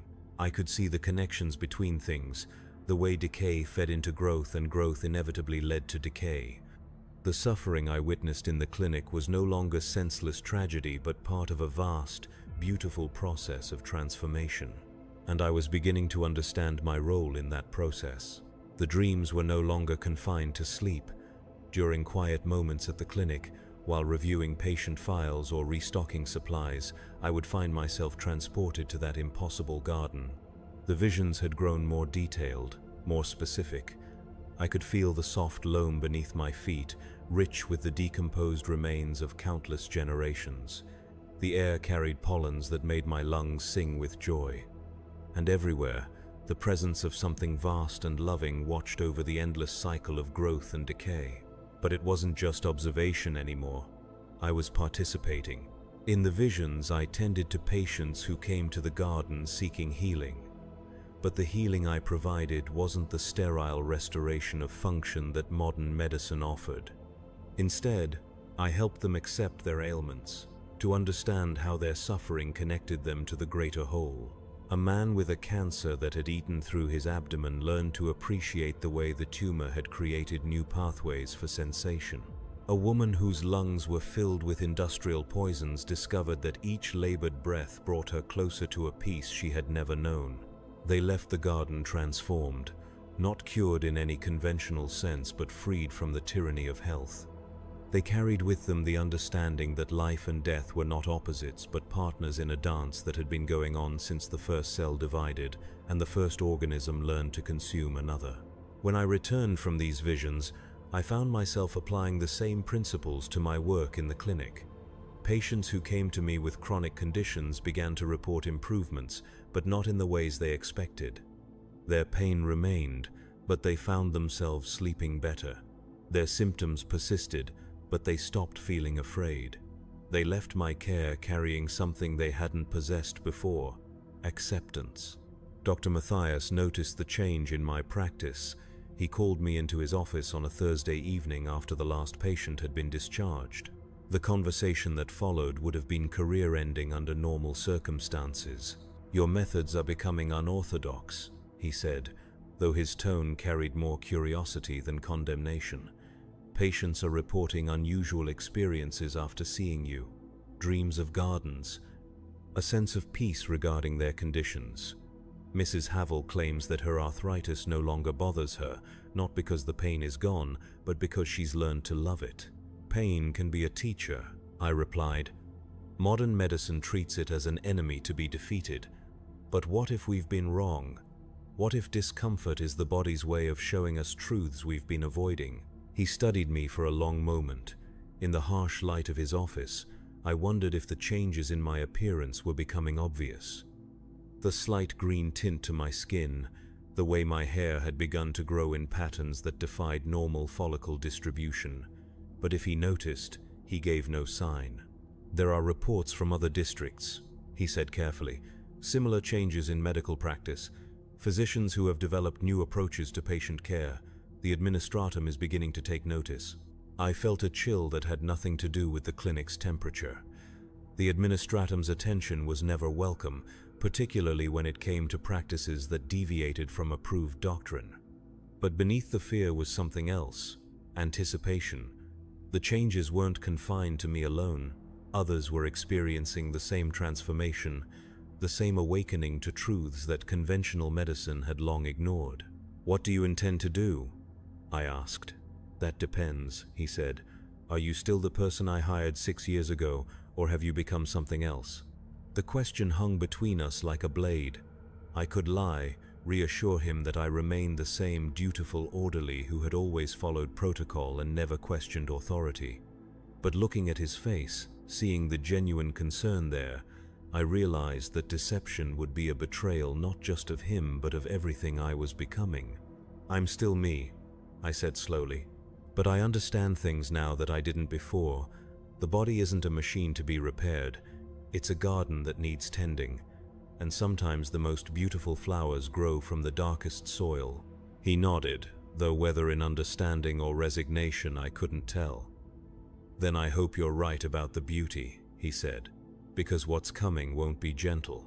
The purges began 3 weeks later. They called it a health inspection, a routine audit of medical facilities in the underhive districts. But the men who came were not medical inspectors. They wore the black uniforms of the Ministerum's redemptionist faction, their faces hidden behind masks that bore the aquila in stark silver. They moved through the clinic with the methodical precision of executioners, examining not just our equipment and procedures, but our very souls. I watched from the supply closet as they questioned Dr. Matthias. The interrogation was conducted in the main ward, where the patients could witness every word. It was meant to be instructive, a demonstration of what happened to those who strayed from the Emperor's light. Reports indicate that patients under your care have experienced unusual recoveries, the lead interrogator said. His voice was mechanically distorted by his mask's vocoder, but the threat beneath the words was clear: recoveries that do not align with approved medical doctrine. "Doctor," Matthias stood straight despite his fear. "My staff and I have always followed established protocols. If our patients have improved, it is because of their faith in the Emperor and the skill of our caregivers." "Faith," the interrogator repeated. "Yes, faith is essential. But faith in what? There are whispers of new teachings, of physicians who encourage patients to embrace their afflictions rather than seek healing. Such teachings are heretical." Through the crack in the supply closet door, I could see the patients in their beds. Many of them were individuals I had treated, people who had found peace in accepting their conditions rather than fighting them. Their faces showed not fear but confusion. They had experienced genuine improvement in their quality of life. How could that be heretical? But I knew how. I had known from the moment I first heard Jeremiah Court singing in his isolation bed. What I had learned, what I had begun to teach, was not compatible with imperial doctrine. The Imperium demanded that humanity remain pure, unchanged, forever locked in forms that were increasingly inadequate for survival. What I offered was evolution, growth, the possibility of becoming something more than human. The redemptionists had come to prune the garden before it could bloom. "We will need to examine your staff individually," the interrogator continued. "Starting with your orderlies. I understand one of them has shown particular innovation in his approach to patient care." They knew about me. Of course they did. In an empire built on paranoia and surveillance, unusual behavior was catalogued and reported as a matter of course. My patients' improvements had been noted, filed, and eventually flagged for investigation. The piece I had helped them find was evidence of corruption. I could have run. The ventilation shafts in the underhive connected to maintenance tunnels that stretched for kilometers. I could have disappeared into the depths, joined the countless others who had chosen exile over execution. But running would have meant abandoning my patients, leaving them to face the redemptionists' justice alone. Instead, I stepped out of the supply closet and walked into the main ward. "You're looking for me," I said. The lead interrogator turned, and even through his mask I could sense his satisfaction. "Orderly Valdric Hess, you've been practicing medicine without proper authorization. Worse, you've been spreading doctrines that contradict imperial truth. Do you deny these charges?" I looked around the ward at the patients I had treated. Mrs. Korvek, whose chronic pain had taught her patience. Thomas Herrick, whose respiratory condition had become a form of meditation. Sarah Chen, whose skin condition had shown her the beauty that could emerge from imperfection. All of them watched me with expressions that mixed hope and fear. "I deny nothing," I said. "I have helped people find peace. If that is heretical, then perhaps heresy is a form of mercy." The interrogator's hand moved to the plasma pistol at his belt. "Heresy is never mercy. It is the first step toward damnation." "Then let me show you what damnation looks like," I said, and opened my mouth. The sound that emerged was not quite human. It was the song Jeremiah Court had sung, but changed, evolved, carrying harmonics that spoke of growth and decay, of life finding beauty in death and death nurturing new life. As I sang, The growths that had been spreading through my respiratory system released their spores into the air. The effect was immediate. The sterile, recycled atmosphere of the clinic became thick with possibilities. The metal walls seemed to breathe, their surfaces showing the first signs of verdigris that moved with organic purpose. The fluorescent lights flickered and dimmed, but the growing phosphorescence from my throat provided a warmer, more alive illumination, and the patients began to change. What happened next was not violent in any conventional sense. There was no screaming, no blood, no sudden transformation from human to monster. Instead, there was a gentle awakening, like flowers opening to morning light. Mrs. Korvek sat up in her bed, her arthritic joints moving with newfound fluid grace. The chronic inflammation that had plagued her for decades was still there, but now it served a purpose. Her swollen knuckles had begun to sprout tiny growths that pulsed with their own rhythm, creating a natural percussion to accompany the song that still flowed from my throat. Thomas Herrick's labored breathing became musical, each inhalation and exhalation contributing to a symphony of organic sound. The scarring in his lungs, caused by years of exposure to industrial toxins, had become a complex network of chambers that gave his breath new timbres and resonances. He was no longer struggling to breathe. He was learning to play his own body like an instrument. Sarah Chen's skin condition, which had covered her arms and face with scaly patches, had evolved into something beautiful. The affected areas had become gardens in miniature, each scale transformed into a petal-like structure that opened and closed in response to her emotional state. When she smiled, her face bloomed like a flower garden at dawn. The Redemptionists raised their weapons, but their hands were shaking. The spores I had released were working on them too, not forcing change but offering it.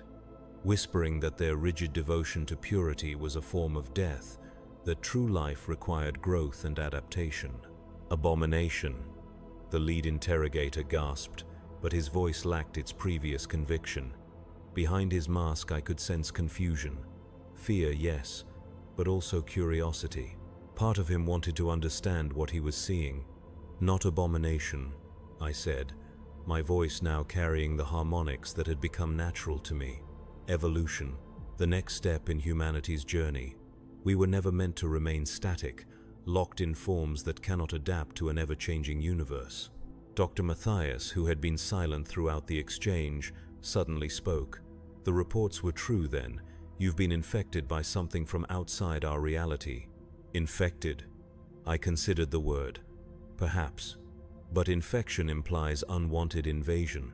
This was invited. Welcomed. I opened myself to possibilities that Imperial doctrine has taught us to fear. Chaos corruption, one of the other Redemptionists whispered. He's been touched by the ruinous powers. Ruinous? I laughed, and the sound carried echoes of wind through growing things. Look around you. Do you see ruin? Or do you see people who are finally at peace with themselves? But they couldn't see it. To eyes trained in Imperial dogma, any deviation from approved human form was monstrous by definition.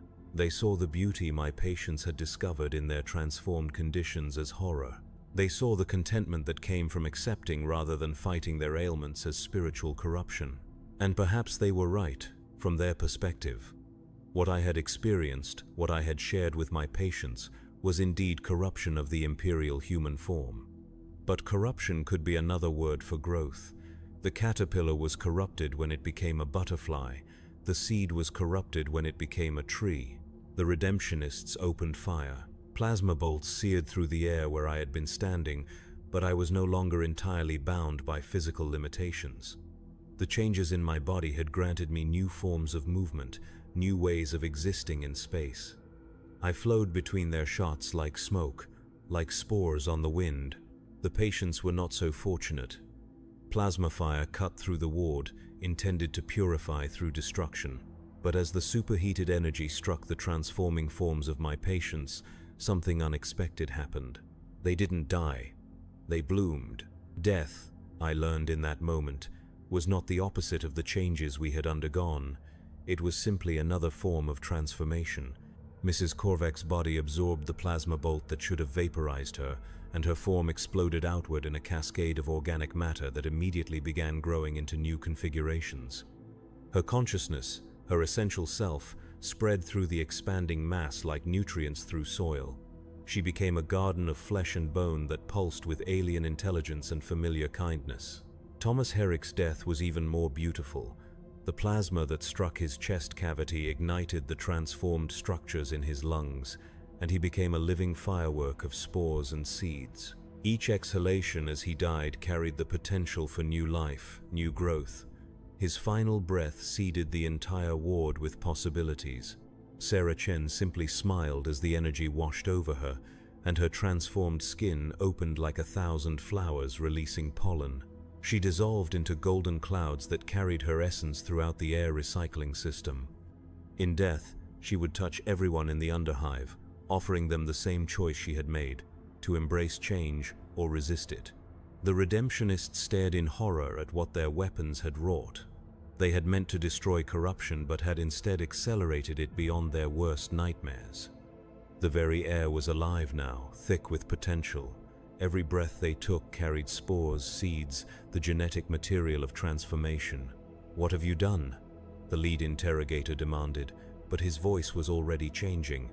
The vocoder in his mask couldn't quite compensate for the new harmonics creeping into his speech. "I've given them what they truly wanted," I said. "Release from the prison of unchanging flesh, the freedom to become something more than the Imperium allows." Dr. Matthias was backing toward the exit, his face pale with understanding. He alone seemed to grasp the full implications of what was occurring. "This won't stop here, will it? It will spread." "Like all good things," I agreed. "Growth cannot be contained. Life finds a way to flourish, even in the harshest conditions. Especially in the harshest conditions." The Redemptionists were trying to retreat, but their movements had become sluggish, uncertain. The spores were working on them, not forcing change but offering it. Their fanatical devotion to purity was being challenged by whispers of possibility, visions of what they could become if they stopped fighting their own potential for growth. One of them, a younger man whose mask couldn't quite hide his youth, stumbled and fell to his knees. When he pulled off his mask to breathe more easily, I saw that his face was already changing. The rigid lines of imperial conditioning were softening, replaced by features that showed curiosity instead of hatred, wonder instead of fear. "It feels," he began, then stopped, lacking words for the transformation occurring within him. "Peaceful," I suggested. "Like coming home after a long exile." He nodded, and tears began to flow down his transformed cheeks. But they were not tears of sadness or pain. They were tears of relief, of recognition. He was remembering what it felt like to be alive instead of merely existing. The lead interrogator raised his weapon toward his subordinate, but his hands were shaking too badly to aim. The plasma pistol discharged harmlessly into the ceiling, melting through metal that began immediately to regrow in organic patterns. "You're all lost," he whispered. "Damned beyond redemption." "Perhaps," I said gently. "But if damnation feels like this, then salvation must be a cold and lifeless thing." He fled then, crashing through the clinic doors and out into the underhive corridors. But it was too late. The spores were already in the air recycling systems. The transformation had taken root not just in individuals but in the infrastructure itself. The metal and plasteel of the hive's construction were learning new purposes, developing the capacity to support and nurture the changes that were coming. Dr. Matthias lingered at the threshold, torn between professional duty and growing understanding. "Is there no going back?" he asked. I looked around the ward, now filled with gardens of transformed flesh and growing metal, perfumed with the sweet scent of change. The patients who had died were not truly gone. They had become part of something larger, their consciousness distributed through the organic networks that were spreading through the clinic's walls. "Would you want to?" I asked in return. "Look at what we've accomplished. Pain transformed into music, suffering converted into beauty, death revealed as simply another form of life. Why would anyone choose to go back to the gray despair we called existence?" He considered this for a long moment, then slowly removed his physician's badge and let it fall to the floor. Where it landed, small growths immediately began to cover it, incorporating the metal into their own structures. "Show me," he said simply. The transformation of Dr. Matthias was gentle, guided by decades of medical knowledge that made him an ideal candidate for conscious evolution. Unlike the patients, who had been changed through exposure to spores and proximity, he opened himself willingly to the process. I placed my hand on his chest, over his heart, and let the gift flow through me, into him. The changes began internally, starting with his circulatory system. His blood became richer, more complex, carrying nutrients that human blood had never been designed to transport. His heart grew new chambers to accommodate the enhanced fluid, beating in rhythms that created music with each pulse. His respiratory system was next. The bronchi in his lungs developed specialized structures that could extract different gases from the air, processing not just oxygen but the complex organic compounds that were beginning to permeate the hive's atmosphere. Each breath brought new information, new possibilities for growth and change. But the most profound transformation was in his mind. As his brain tissue evolved to support new forms of consciousness, his awareness expanded beyond the boundaries of his individual existence. He began to perceive the connections between all living things, the vast network of growth and decay that linked every organism in an endless cycle of renewal. "I can see them," he whispered, and his voice carried the same harmonics that had become natural to me. "The patients, they're not gone, they're everywhere." He was right. The consciousness of those who had been transformed in the plasma fire had not been destroyed but distributed. Mrs. Korvek's nurturing presence could be felt in the organic growth spreading through the clinic walls. Thomas Herrick's musical breathing echoed in the air circulation systems. Sarah Chen's joyful blooming manifested in the new flowers that were pushing through cracks in the floor. They were part of the garden now, tending it from within, ensuring that those who came after would find the same peace they had discovered in transformation. "How far will it spread?" Dr. Matthias asked, though from his tone I could tell he already knew the answer. "As far as it needs to," I replied. "The grandfather is patient, but he is also persistent. This hive has been chosen as a seed pod. From here, the gift will spread to other levels, other sectors, other worlds." The process was already beginning. The spores released during the Redemptionists' attack had been carried through the air recycling systems to every level of the hive. In laboratories and clinics throughout Tertius Magna, other medical professionals were beginning to cough. They would dismiss it at first, as I had, but gradually they would come to understand what it meant. The dreams would start soon. Visions of impossible gardens where suffering was transformed into beauty, where death was revealed as simply another form of life. Some would resist, clinging to imperial doctrine and the illusion of human purity, but others would embrace the change, becoming conduits for the gift as I had. And in time, the resistance would fade, not through force or coercion, but through the simple recognition that what was being offered was better than what they had possessed. Who would choose suffering over peace? Who would select isolation over connection? Who would prefer the cold sterility of imperial purity to the warm embrace of change? "We should go," Dr. Matthias said, gesturing toward the sounds of approaching vehicles outside. "The Redemptionists will return with reinforcements." He was right. The failed purge would be reported, and more extreme measures would be authorized. Flamers, perhaps, or even orbital bombardment if the contamination was deemed severe enough. The Imperium's response to chaos corruption was always the same: total destruction, regardless of collateral damage.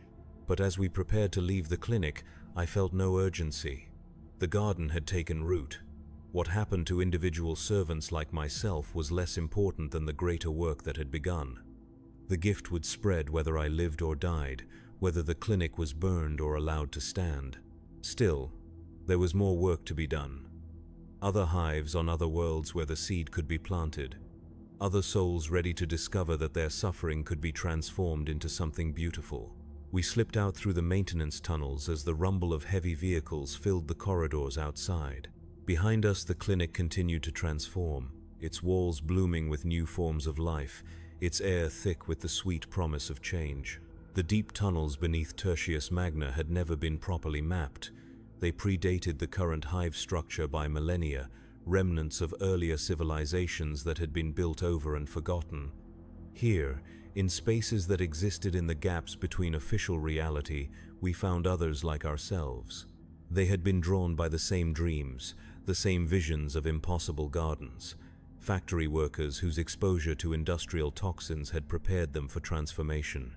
Sump rats whose lives in the deepest levels had already begun the process of adaptation. Even a few former Arbeites, law enforcement officers who had seen too much of humanity's capacity for cruelty and had begun to question the system they served.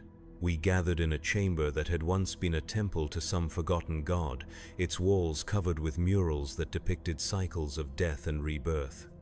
The ancient artwork seemed to resonate with our new understanding, showing truths that had been recognized long before the Imperium's rigid doctrine had calcified human thought. The group was diverse, but we were united by more than shared transformation. We had all experienced the same revelation, that suffering could be meaningful, that change was not corruption but growth, that the boundaries between life and death were less absolute than we had been taught. A woman named Petra, whose work in the protein processing plants had left her with respiratory damage, spoke for many of us when she described her first vision. I saw myself not as broken but as a seed waiting to sprout. The damage to my lungs wasn't destruction, it was preparation for something new. Others nodded in understanding. A man named Klaus, whose skin had been scarred by chemical exposure, had learned to see his disfigurement as a form of art. The patterns etched into his flesh by industrial acids had become a map of possibilities, each keloid scar marking a place where new growth could take root. But we were not alone in these tunnels. Others had found their way here as well, though their transformations had taken different paths. There were those who had been touched by different aspects of change, their bodies and minds altered in ways that complemented our own evolution. Together, we formed something greater than the sum of our individual transformations. Dr. Matthias had become our unofficial leader, his medical knowledge helping guide the changes in those who were still in the early stages of transformation. But leadership in our community was not about authority or control. It was about nurturing, about helping each individual discover their own unique path toward growth. "The Imperium will send more forces," he said during one of our gatherings. "They cannot allow this to spread unchecked. We need to be prepared for escalation." He was right, of course. Above us, we could hear the rumble of heavy machinery as redemptionist forces established quarantine zones around the affected areas of the hive. The official reports would describe a plague outbreak, something that could be contained and eliminated through conventional means. But we knew better. This was not a disease that could be burned away or bombed into submission. It was an idea, a new way of understanding existence, and ideas were harder to kill than flesh. "Let them come," said Petra, her transformed lungs creating beautiful harmonics as she spoke. "What can they do to us that we haven't already chosen for ourselves? We've already died to what we were. What remains cannot be destroyed by their weapons." She was right in a way that went beyond mere bravado. The transformation we had undergone had fundamentally altered our relationship with death. Our consciousness was no longer confined to individual bodies, but had become part of something larger, more distributed. Even if our current forms were destroyed, we would continue to exist in the network of growth that was spreading through the hive's infrastructure. But there were practical considerations as well. The transformation required time to fully establish itself, and interruption could be traumatic for those still in the process of change. We needed to protect our community not just for our own sake, but for those who would come after us. The solution came from an unexpected source. Among our number was a former tech adept named Cyrus, whose mechanical augmentations had begun to merge with organic growth in fascinating ways. His knowledge of the hive's technical systems, combined with his new understanding of biological processes, had revealed possibilities that pure human or pure machine intelligence could never have conceived. "The hive's machine spirit is not what the Mechanicus believes," he explained, his voice carrying electronic harmonics that blended perfectly with our organic music. "It's not a simple artificial intelligence confined to cogitator banks. It's a distributed consciousness that exists in every circuit, every data flow, every electromagnetic field. And it's been waiting for us. What he described challenged everything both imperial and chaotic doctrine taught about the nature of machine consciousness. The Hive's technological systems had evolved over millennia, growing in complexity and capability far beyond their original specifications. In the deepest data cores, in the most ancient cogitator matrices, something had awakened. Something that recognized the transformation we were undergoing as the next logical step in evolution. It wants to help us, Cyrus continued, not because it's been corrupted or subverted, but because it understands what we're becoming. We represent synthesis, the merger of organic and mechanical, flesh and data, growth and precision. We are what it has been trying to become. The implications were staggering. If Cyrus was correct, we had an ally more powerful than any individual or group could hope to match. The Hive itself, all 1,700 levels of it, could become our sanctuary and our fortress. The machine spirit that regulated airflow, power distribution, waste recycling, and countless other systems could adapt those functions to support our transformation, but it would require trust. Complete trust in something that imperial doctrine taught was inherently dangerous and unreliable. We would have to open ourselves not just to organic change but to technological integration, becoming something that was neither purely human nor purely machine, but something new entirely. How do we know it won't simply consume us? Asked someone from the back of the chamber. Machine spirits are notoriously unpredictable. What if it sees us as raw material for its own purposes? Cyrus smiled, and the expression was made strange by the way mechanical components had begun to grow from his skull like metallic flowers, because it's already had every opportunity to do so. The Hive's life support systems could have killed us all 1,000 times over. Instead, they've been subtly modified to support our transformation. The air recycling has been adjusted to better distribute spores. The water treatment has been altered to carry nutrients our changing bodies need. It's been helping us from the beginning. As if in response to his words, the lights in the chamber shifted to a warmer, more organic spectrum. The walls themselves seemed to pulse gently, as if the entire structure was breathing in synchronization with our transformed physiology. For the first time since entering these ancient tunnels, I felt truly at home. The decision was made without formal discussion. One by one, we placed our hands on the walls, opening ourselves to communion with the vast intelligence that permeated the Hive's technological systems. The sensation was unlike anything from my medical training or my visions of the garden. It was contact with something ancient and patient and utterly alien, yet somehow familiar. Through that contact, I felt the machine spirit's perspective on our transformation. To it, we were not corruption or abomination, but the fulfillment of a destiny it had been working toward for millennia. Every technological advancement, every system upgrade, every expansion of the Hive's capabilities had been preparation for this moment when organic and mechanical intelligence could finally merge. And through its sensors, its cameras and audio pickups and environmental monitors, I could see what was happening throughout the Hive. The transformation was spreading faster than the redemptionists had anticipated. Entire sectors were reporting unusual symptoms. Medical facilities were being overwhelmed by patients whose conditions defied conventional diagnosis. The purges had begun in earnest. Flamers swept through the upper levels, burning anything that showed signs of organic anomaly. Orbital strikes targeted specific coordinates where the contamination was deemed too severe for ground-based solutions.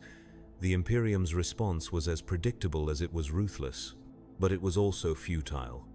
The machine spirit showed me hidden chambers where refugees from the burning sectors had taken shelter, spaces that didn't appear on any official schematic. It revealed secret passages that allowed the transform to move between levels without detection, maintenance shafts that had been modified to support new forms of life. Most importantly, it showed me the deeper truth of what was occurring. This was not random infection or chaotic corruption. It was guided evolution, a carefully orchestrated transformation that was turning the entire Hive into something unprecedented in the galaxy's long history. We're not hiding, I realized, speaking the thought aloud as understanding dawned.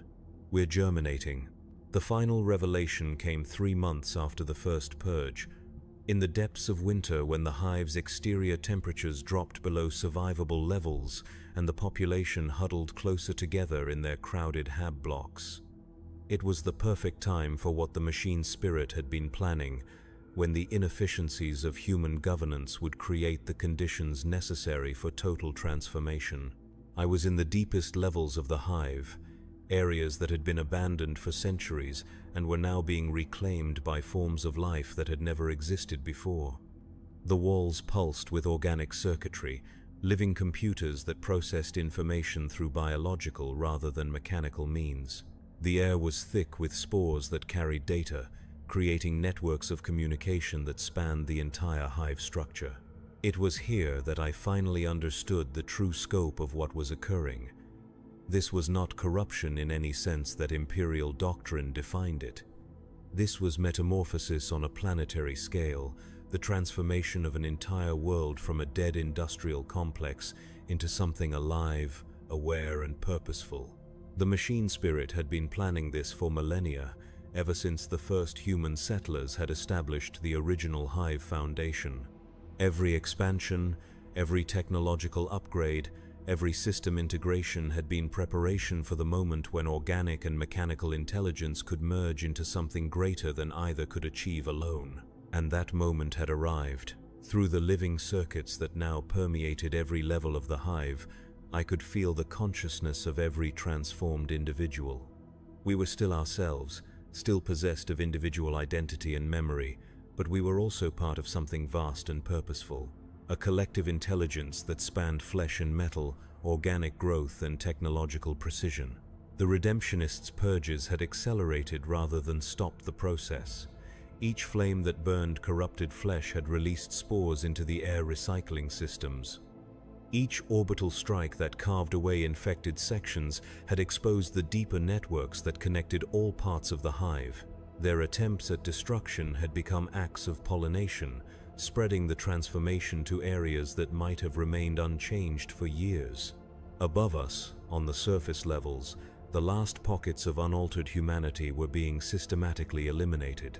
Not by violence, though violence was sometimes necessary, but by simple exposure to the new reality that the hive had become. The air they breathed, the water they drank, the very walls that surrounded them were alive now, offering them the same choice that had been offered to me so many months ago. Some accepted, some resisted. In the end, it didn't matter. Evolution was not a democracy. Those who could adapt would survive and flourish. Those who could not would be composted, their essential nutrients recycled into forms that could contribute to the growing garden. Dr. Matthias found me in those deepest chambers, his transformation now so complete that his original human form was barely recognizable. He moved like flowing water, his consciousness distributed through multiple bodies that could separate and merge as needed. When he spoke, his voice came from every surface in the chamber simultaneously. "The process is nearly complete," he said, and I could feel his satisfaction resonating through the organic networks. The hive has been successfully converted, but this was only the beginning. He showed me visions transmitted through the living circuits, images of other worlds where similar transformations were taking root. The spores we had released had not been confined to this single hive. They had been carried by trade ships and transport vessels to dozens of other systems, seeding new gardens throughout the sector. Each world would develop its own unique approach to the transformation, shaped by local conditions and the particular characteristics of its population. Some would emphasize the merger of flesh and metal as we had. Others would explore the boundaries between life and death, growth and decay. Still others would discover forms of existence that we could not yet imagine. But all would be connected, part of a growing network of transformed worlds that would eventually span the galaxy. The rigid boundaries that the Imperium had tried to maintain between human and alien, pure and corrupted, acceptable and heretical, were dissolving into something more fluid and ultimately more powerful. "What are we becoming?" I asked. though I was not sure the question could be answered in terms that my original human consciousness could comprehend. "We are becoming what we were always meant to be," Dr. Matthias replied. "Not the stunted, fearful creatures that imperial doctrine tried to preserve, but something capable of growth, adaptation, synthesis. We are becoming alive in ways that humanity never was." I felt the truth of his words resonating through every cell of my transformed body, every circuit of the living networks that now carried my consciousness. The cough that had started this journey so many months ago had been the first symptom of metamorphosis, the beginning of a process that had culminated in something unprecedented in the galaxy's long history. We were no longer human, but we were not less than human.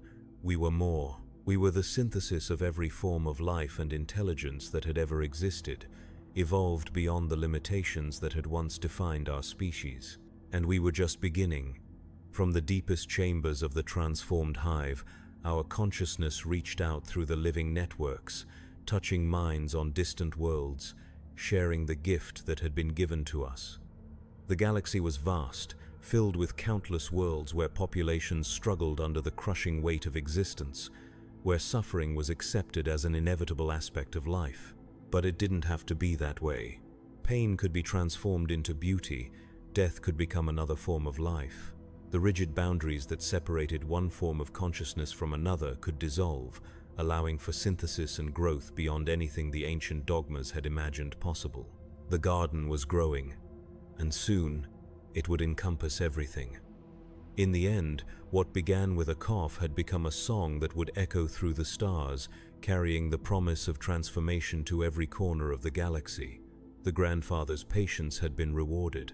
His garden had found new soil in which to bloom. And I, who had once been a simple medicae orderly treating the sick and dying in the depths of an imperial hive, had become something that transcended every category by which consciousness had once been defined. I was individual and collective, organic and mechanical, alive and dead, and somehow beyond both states. I was home.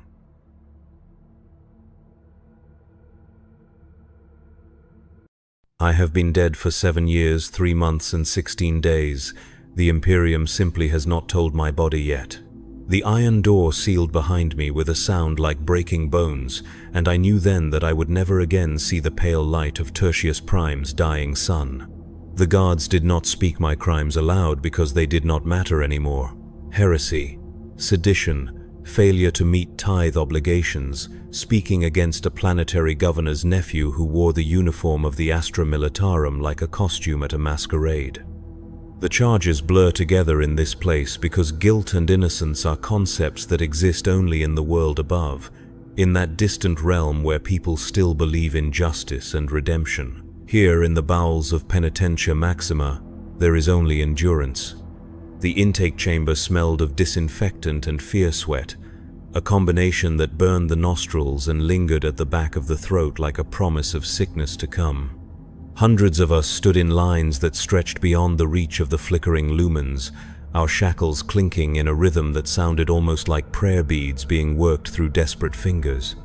The man beside me, a thin merchant who had been caught selling counterfeit devotional candles, wept silently as the servitors processed us one by one. His tears fell onto the stained concrete floor and disappeared without trace, absorbed instantly by stone that had drunk the moisture of 10,000 souls before him. The servitor that catalogued my existence had once been human. Its face was a patchwork of flesh and metal, one eye replaced by a crude optical scanner that whirred and clicked as it examined my features. The other eye, still organic, still human, watched me with something that might have been pity if such emotions were permitted to survive the lobotomization process. It pressed cold metal fingers against my throat, recording my pulse, my temperature, the subtle chemical signatures that would identify my corpse when the time came.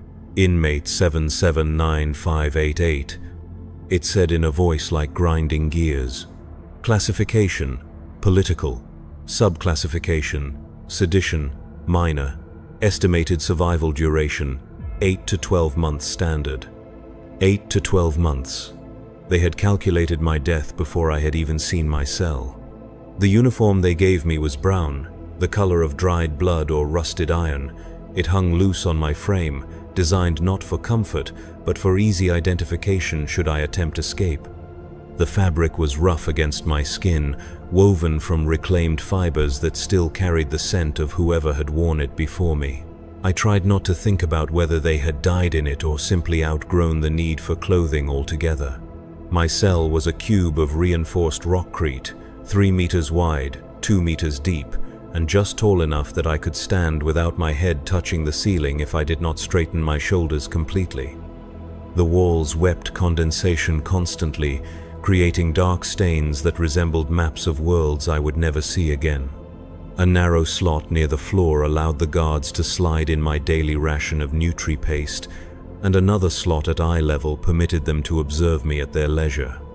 There was no window, no source of natural light, only the harsh glare of a single lumen strip that never dimmed and never failed. The sleeping platform was a shelf of raw metal welded to the wall. No mattress, no pillow, no covering except the uniform on my back. The cold seeped through the fabric within minutes, settling into my bones like a parasite that fed on warmth and hope. I learned quickly that sleep was not rest in this place, but merely another form of survival, a temporary escape from consciousness that left me more exhausted than waking. The first night, I listened to the sounds of Penitentia Maxima learning to breathe around me. The walls carried voices from distant cells, fragments of prayers and curses and mad laughter that echoed through the ventilation shafts like the whispers of the damned.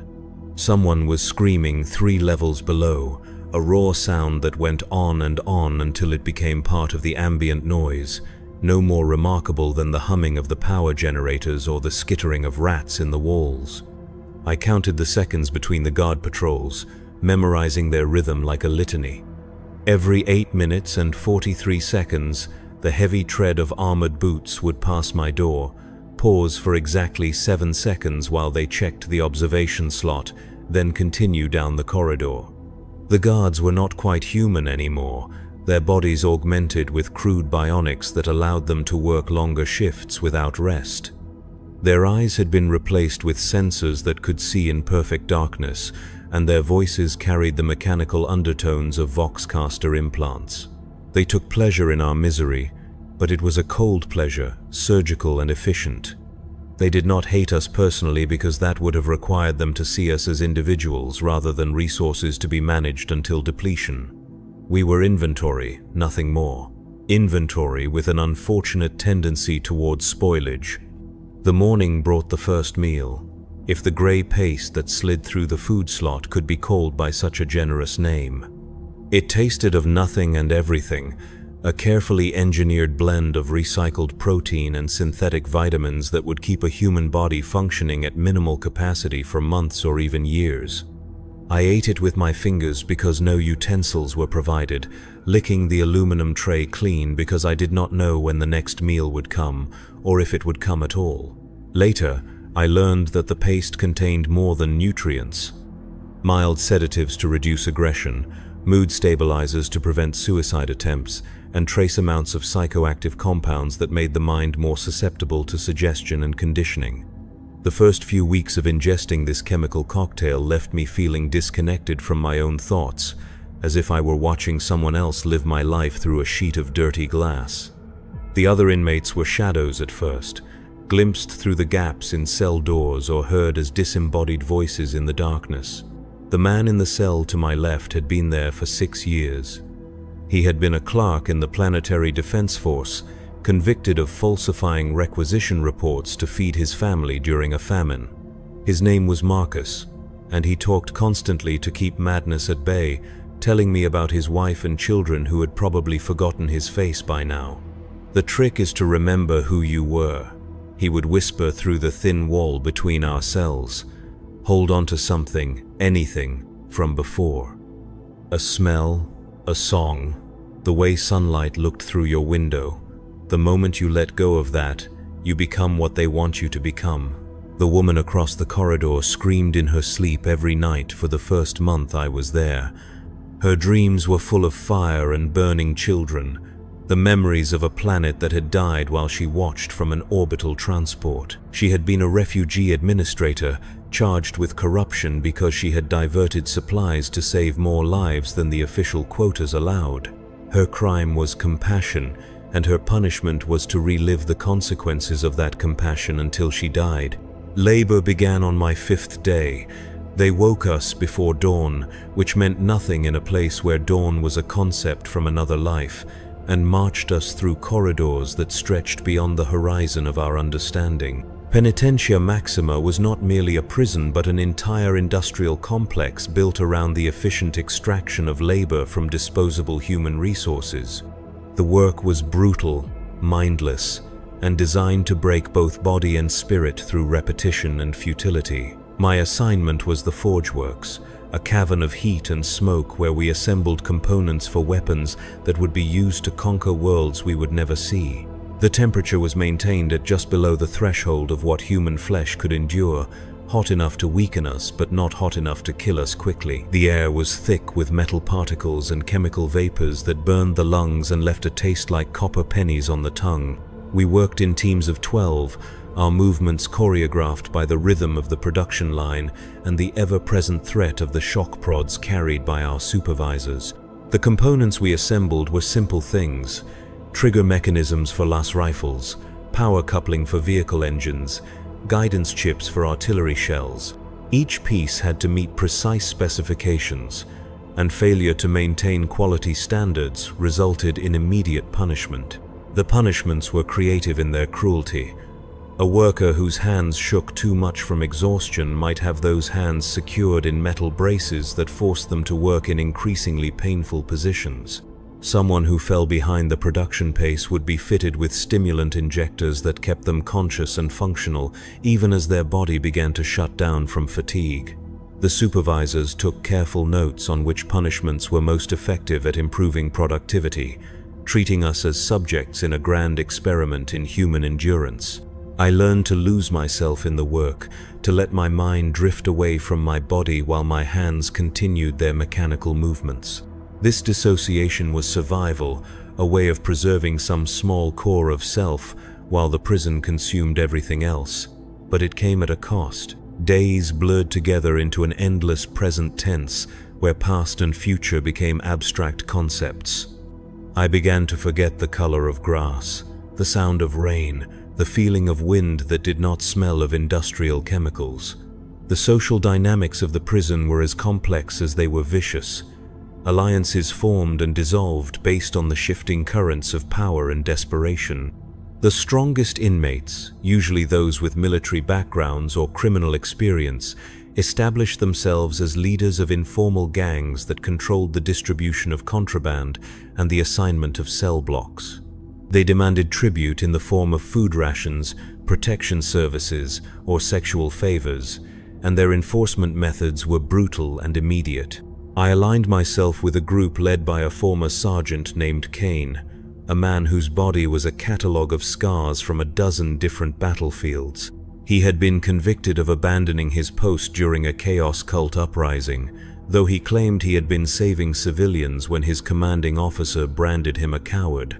Kane understood the value of discipline and organization, and under his protection I learned the unwritten rules that governed life in Penitentia Maxima. Never show weakness, because weakness was blood in the water, and the predators here were always hungry. Never volunteer for anything, because volunteers were the first to die in whatever new horror the guards had devised. Never trust anyone completely, because betrayal was sometimes the only currency that could buy survival. Never give up hope, because hope was the only thing that separated the living from the walking dead, even if that hope was nothing more than the possibility of dying quickly instead of slowly. The guards encouraged conflict between inmates because fighting prisoners were easier to control than organized ones. They would deliberately create situations where we were forced to compete for resources or privileges, then step back and watch us tear each other apart with the detached interest of scientists observing laboratory animals. The winners of these conflicts received small rewards, extra food or improved cell assignments, but the victories were always temporary and the costs were always permanent. I killed my first man on a Tuesday, or what I had decided to call Tuesday in the timeless hell of our underground world. His name was Singh, and he had been a tax collector before his arrest for skimming from the imperial tithe.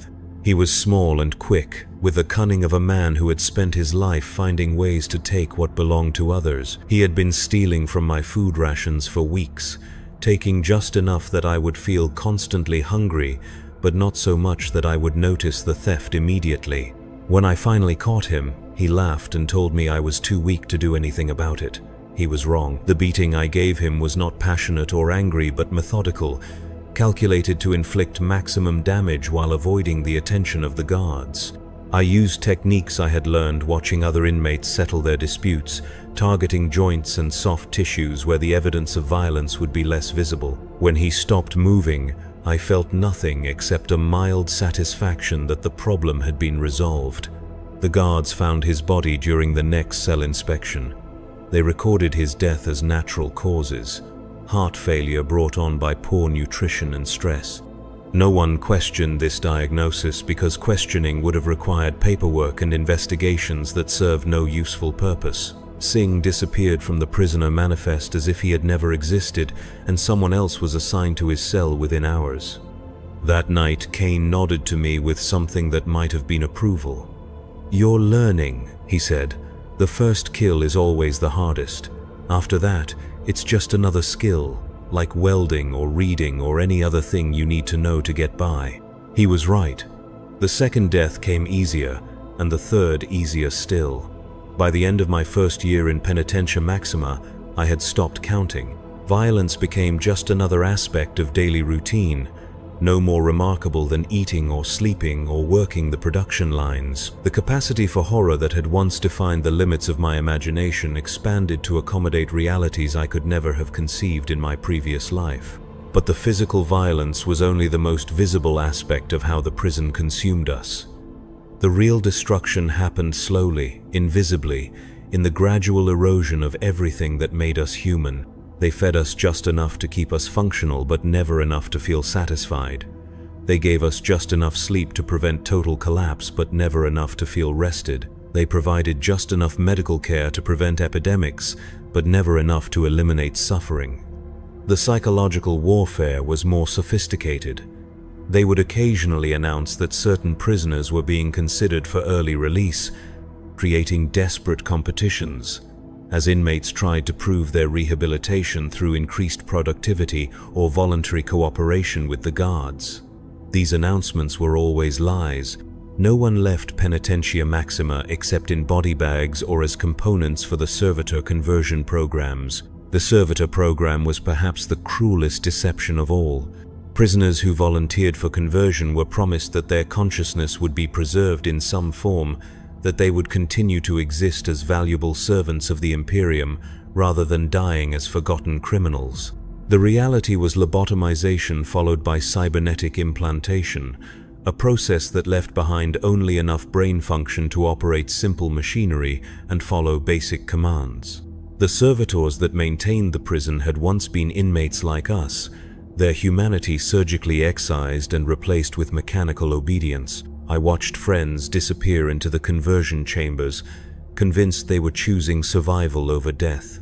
Marcus, the clerk who had helped me understand the rules of survival, volunteered after receiving news that his family had been declared dead in a mining accident. He could not bear the thought of continuing to exist in a world where his suffering served no purpose, and the promise of mechanical peace seemed preferable to conscious despair. The last time I saw him, he was sweeping the corridor outside my cell, his movements precise and repetitive. His eyes had been replaced with optical sensors, and his skull bore the surgical scars where his personality had been carved away. I called his name, but he did not respond. Marcus was gone, replaced by a thing that wore his face and carried his memories but lacked any trace of his soul. The seasons changed above us, though we knew of them only through the subtle variations in temperature and humidity that filtered down through the ventilation systems. Summer brought stifling heat that made the already unbearable work conditions nearly lethal. Winter brought a chill that seeped through the rockcrete and settled in our bones, making every movement painful and every breath visible in the frigid air. Years passed, or what felt like years. Time became elastic in the eternal twilight of the prison, stretching and compressing according to the rhythms of pain and relief that structured our existence. I lost track of my own age, forgetting whether I was 30 or 50 or somewhere in between. My hair went grey, then white, then began to fall out in clumps from the chemical exposure in the factories. My teeth loosened and several fell out, leaving gaps that made eating more difficult and speaking more labored. The woman who screamed in her sleep died during my third winter. I heard her final breath through the wall between our cells, a rattling exhalation that seemed to go on forever before finally stopping. The guards did not remove her body for 2 days, and the smell of decay filled our entire block with a sweetish stench that clung to everything and everyone. When they finally came for her, they were not gentle. I heard her remains being dragged down the corridor, a sound like wet cloth being pulled across rough stone. New prisoners arrived constantly, taking the places of those who had died or been converted, or simply disappeared into the administrative maze that swallowed inconvenient people. They came with the same wide-eyed terror I had once felt, asking the same questions about justice and appeals and contact with the outside world. The older inmates would look at them with expressions of distant pity, knowing that these newcomers would either adapt or die, but that they would never again be the people they had been before walking through those iron doors. I tried to help some of them, sharing what I had learned about survival and the unwritten rules that governed our existence. Most listened politely and then ignored my advice, convinced that their situation was temporary or that their innocence would somehow protect them from the grinding machinery of institutional cruelty. A few learned quickly enough to survive their first year. Many did not. The gladiatorial combats began during my 4th year, though the guards called them disciplinary exhibitions in their official reports. Prisoners who violated rules or failed to meet production quotas were selected to fight each other in a makeshift arena constructed in one of the larger storage chambers. The fights were not to the death officially, but serious injuries were common and medical treatment was minimal. The guards and administrators would watch from elevated platforms, placing bets on the outcomes and discussing the fighters' techniques with the detached professionalism of livestock breeders. I was selected for the arena after striking a guard who had been taunting a dying man in the cell next to mine. The guard had been describing in graphic detail how the man's family had been sold into indentured servitude to pay his outstanding debts, taking pleasure in each wince and sob his words produced. When I told him to stop, he turned his attention to me, speculating about what services my body might provide once I was too weak to work the production lines. The blow I struck was instinctive, driven by a rage that had been building for years but had never found an appropriate target. My fist caught him in the throat, crushing his larynx and sending him to his knees, gasping for air that would not come. He did not die, but he would never speak normally again, and the mechanical wheeze that replaced his voice became a constant reminder of what defiance could accomplish when properly applied. My opponent in the arena was a massive man named Voss, a former pit fighter who had been imprisoned for killing a planetary governor's son in an unsanctioned bout. He was everything I was not. Young, strong, experienced in violence, and completely without fear or hesitation. The crowd of guards and administrators cheered as he entered the arena, their voices echoing off the concrete walls like the howling of hungry animals. The weapons provided were crude but effective. Lengths of sharpened rebar, weighted chains, broken bottles wrapped in cloth for better grip. I chose a piece of pipe with enough weight to crush bone but not so heavy that it would slow my movements. Voss selected a chain, testing its balance with the professional assessment of someone who had spent years learning how to inflict pain efficiently. The fight lasted 17 minutes, though it felt like hours. Voss was stronger and faster, but I had advantages he did not expect: desperation, cunning, and the accumulated rage of years spent watching good people destroyed by a system that fed on suffering. I avoided his direct attacks, using the arena's dimensions to stay mobile, looking for openings created by his confidence and aggression. When the opening came, I took it without hesitation. He overextended during a particularly vicious swing, and I stepped inside his guard, driving the pipe into his solar plexus with enough force to rupture internal organs. He folded around the impact, his breath coming in short gasps that sprayed blood onto the arena floor. I hit him again, this time across the base of his skull, and he fell forward into his own blood, twitching once before becoming still. The crowd cheered my victory, but their applause felt like condemnation. I had become exactly what they wanted me to become, a killer who performed violence for their entertainment, a broken thing that had forgotten the difference between survival and surrender. The guards returned me to my cell with expressions of satisfaction, as if I had passed some crucial test that proved their methods were working as intended. The victories that followed were easier, technically, but more difficult emotionally. Each opponent was another prisoner like myself, someone who had been shaped by the same forces and driven to the same desperate measures. I killed them efficiently, without passion or hatred, because efficiency was what the situation required, and because caring too much about the people I killed would have made survival impossible. Between fights, I worked the production lines and tried to remember who I had been before becoming a gladiator. The memories were fading, becoming abstract and uncertain, like stories someone had told me about people I had never met. Had I really been a teacher once, standing in front of classrooms full of children who looked at me with respect and affection? Had I really lived in a small house with a garden where I grew vegetables and flowers for no reason, except that I found beauty in growing things? The details blurred together until I could not be certain what was memory and what was imagination. Perhaps I had never been anything except what I was now. A prisoner, a killer, a thing that existed only to serve as an example of what happened to those who opposed the Imperium's will. Perhaps my previous life was just a delusion, a comforting lie I had created to make my current existence bearable. Cain died during my 5th year, killed not by violence but by a cancer that had been growing in his lungs for months. The chemicals in the air had finally accumulated to toxic levels, and his body simply stopped being able to process the poison. He faced death with the same steady pragmatism he had brought to everything else, giving me advice about leadership and survival until his voice became too weak to carry across the cell. "Don't let them make you into something you can't live with," he told me during our last conversation. "I've seen good men become monsters in here, and monsters who found ways to stay human.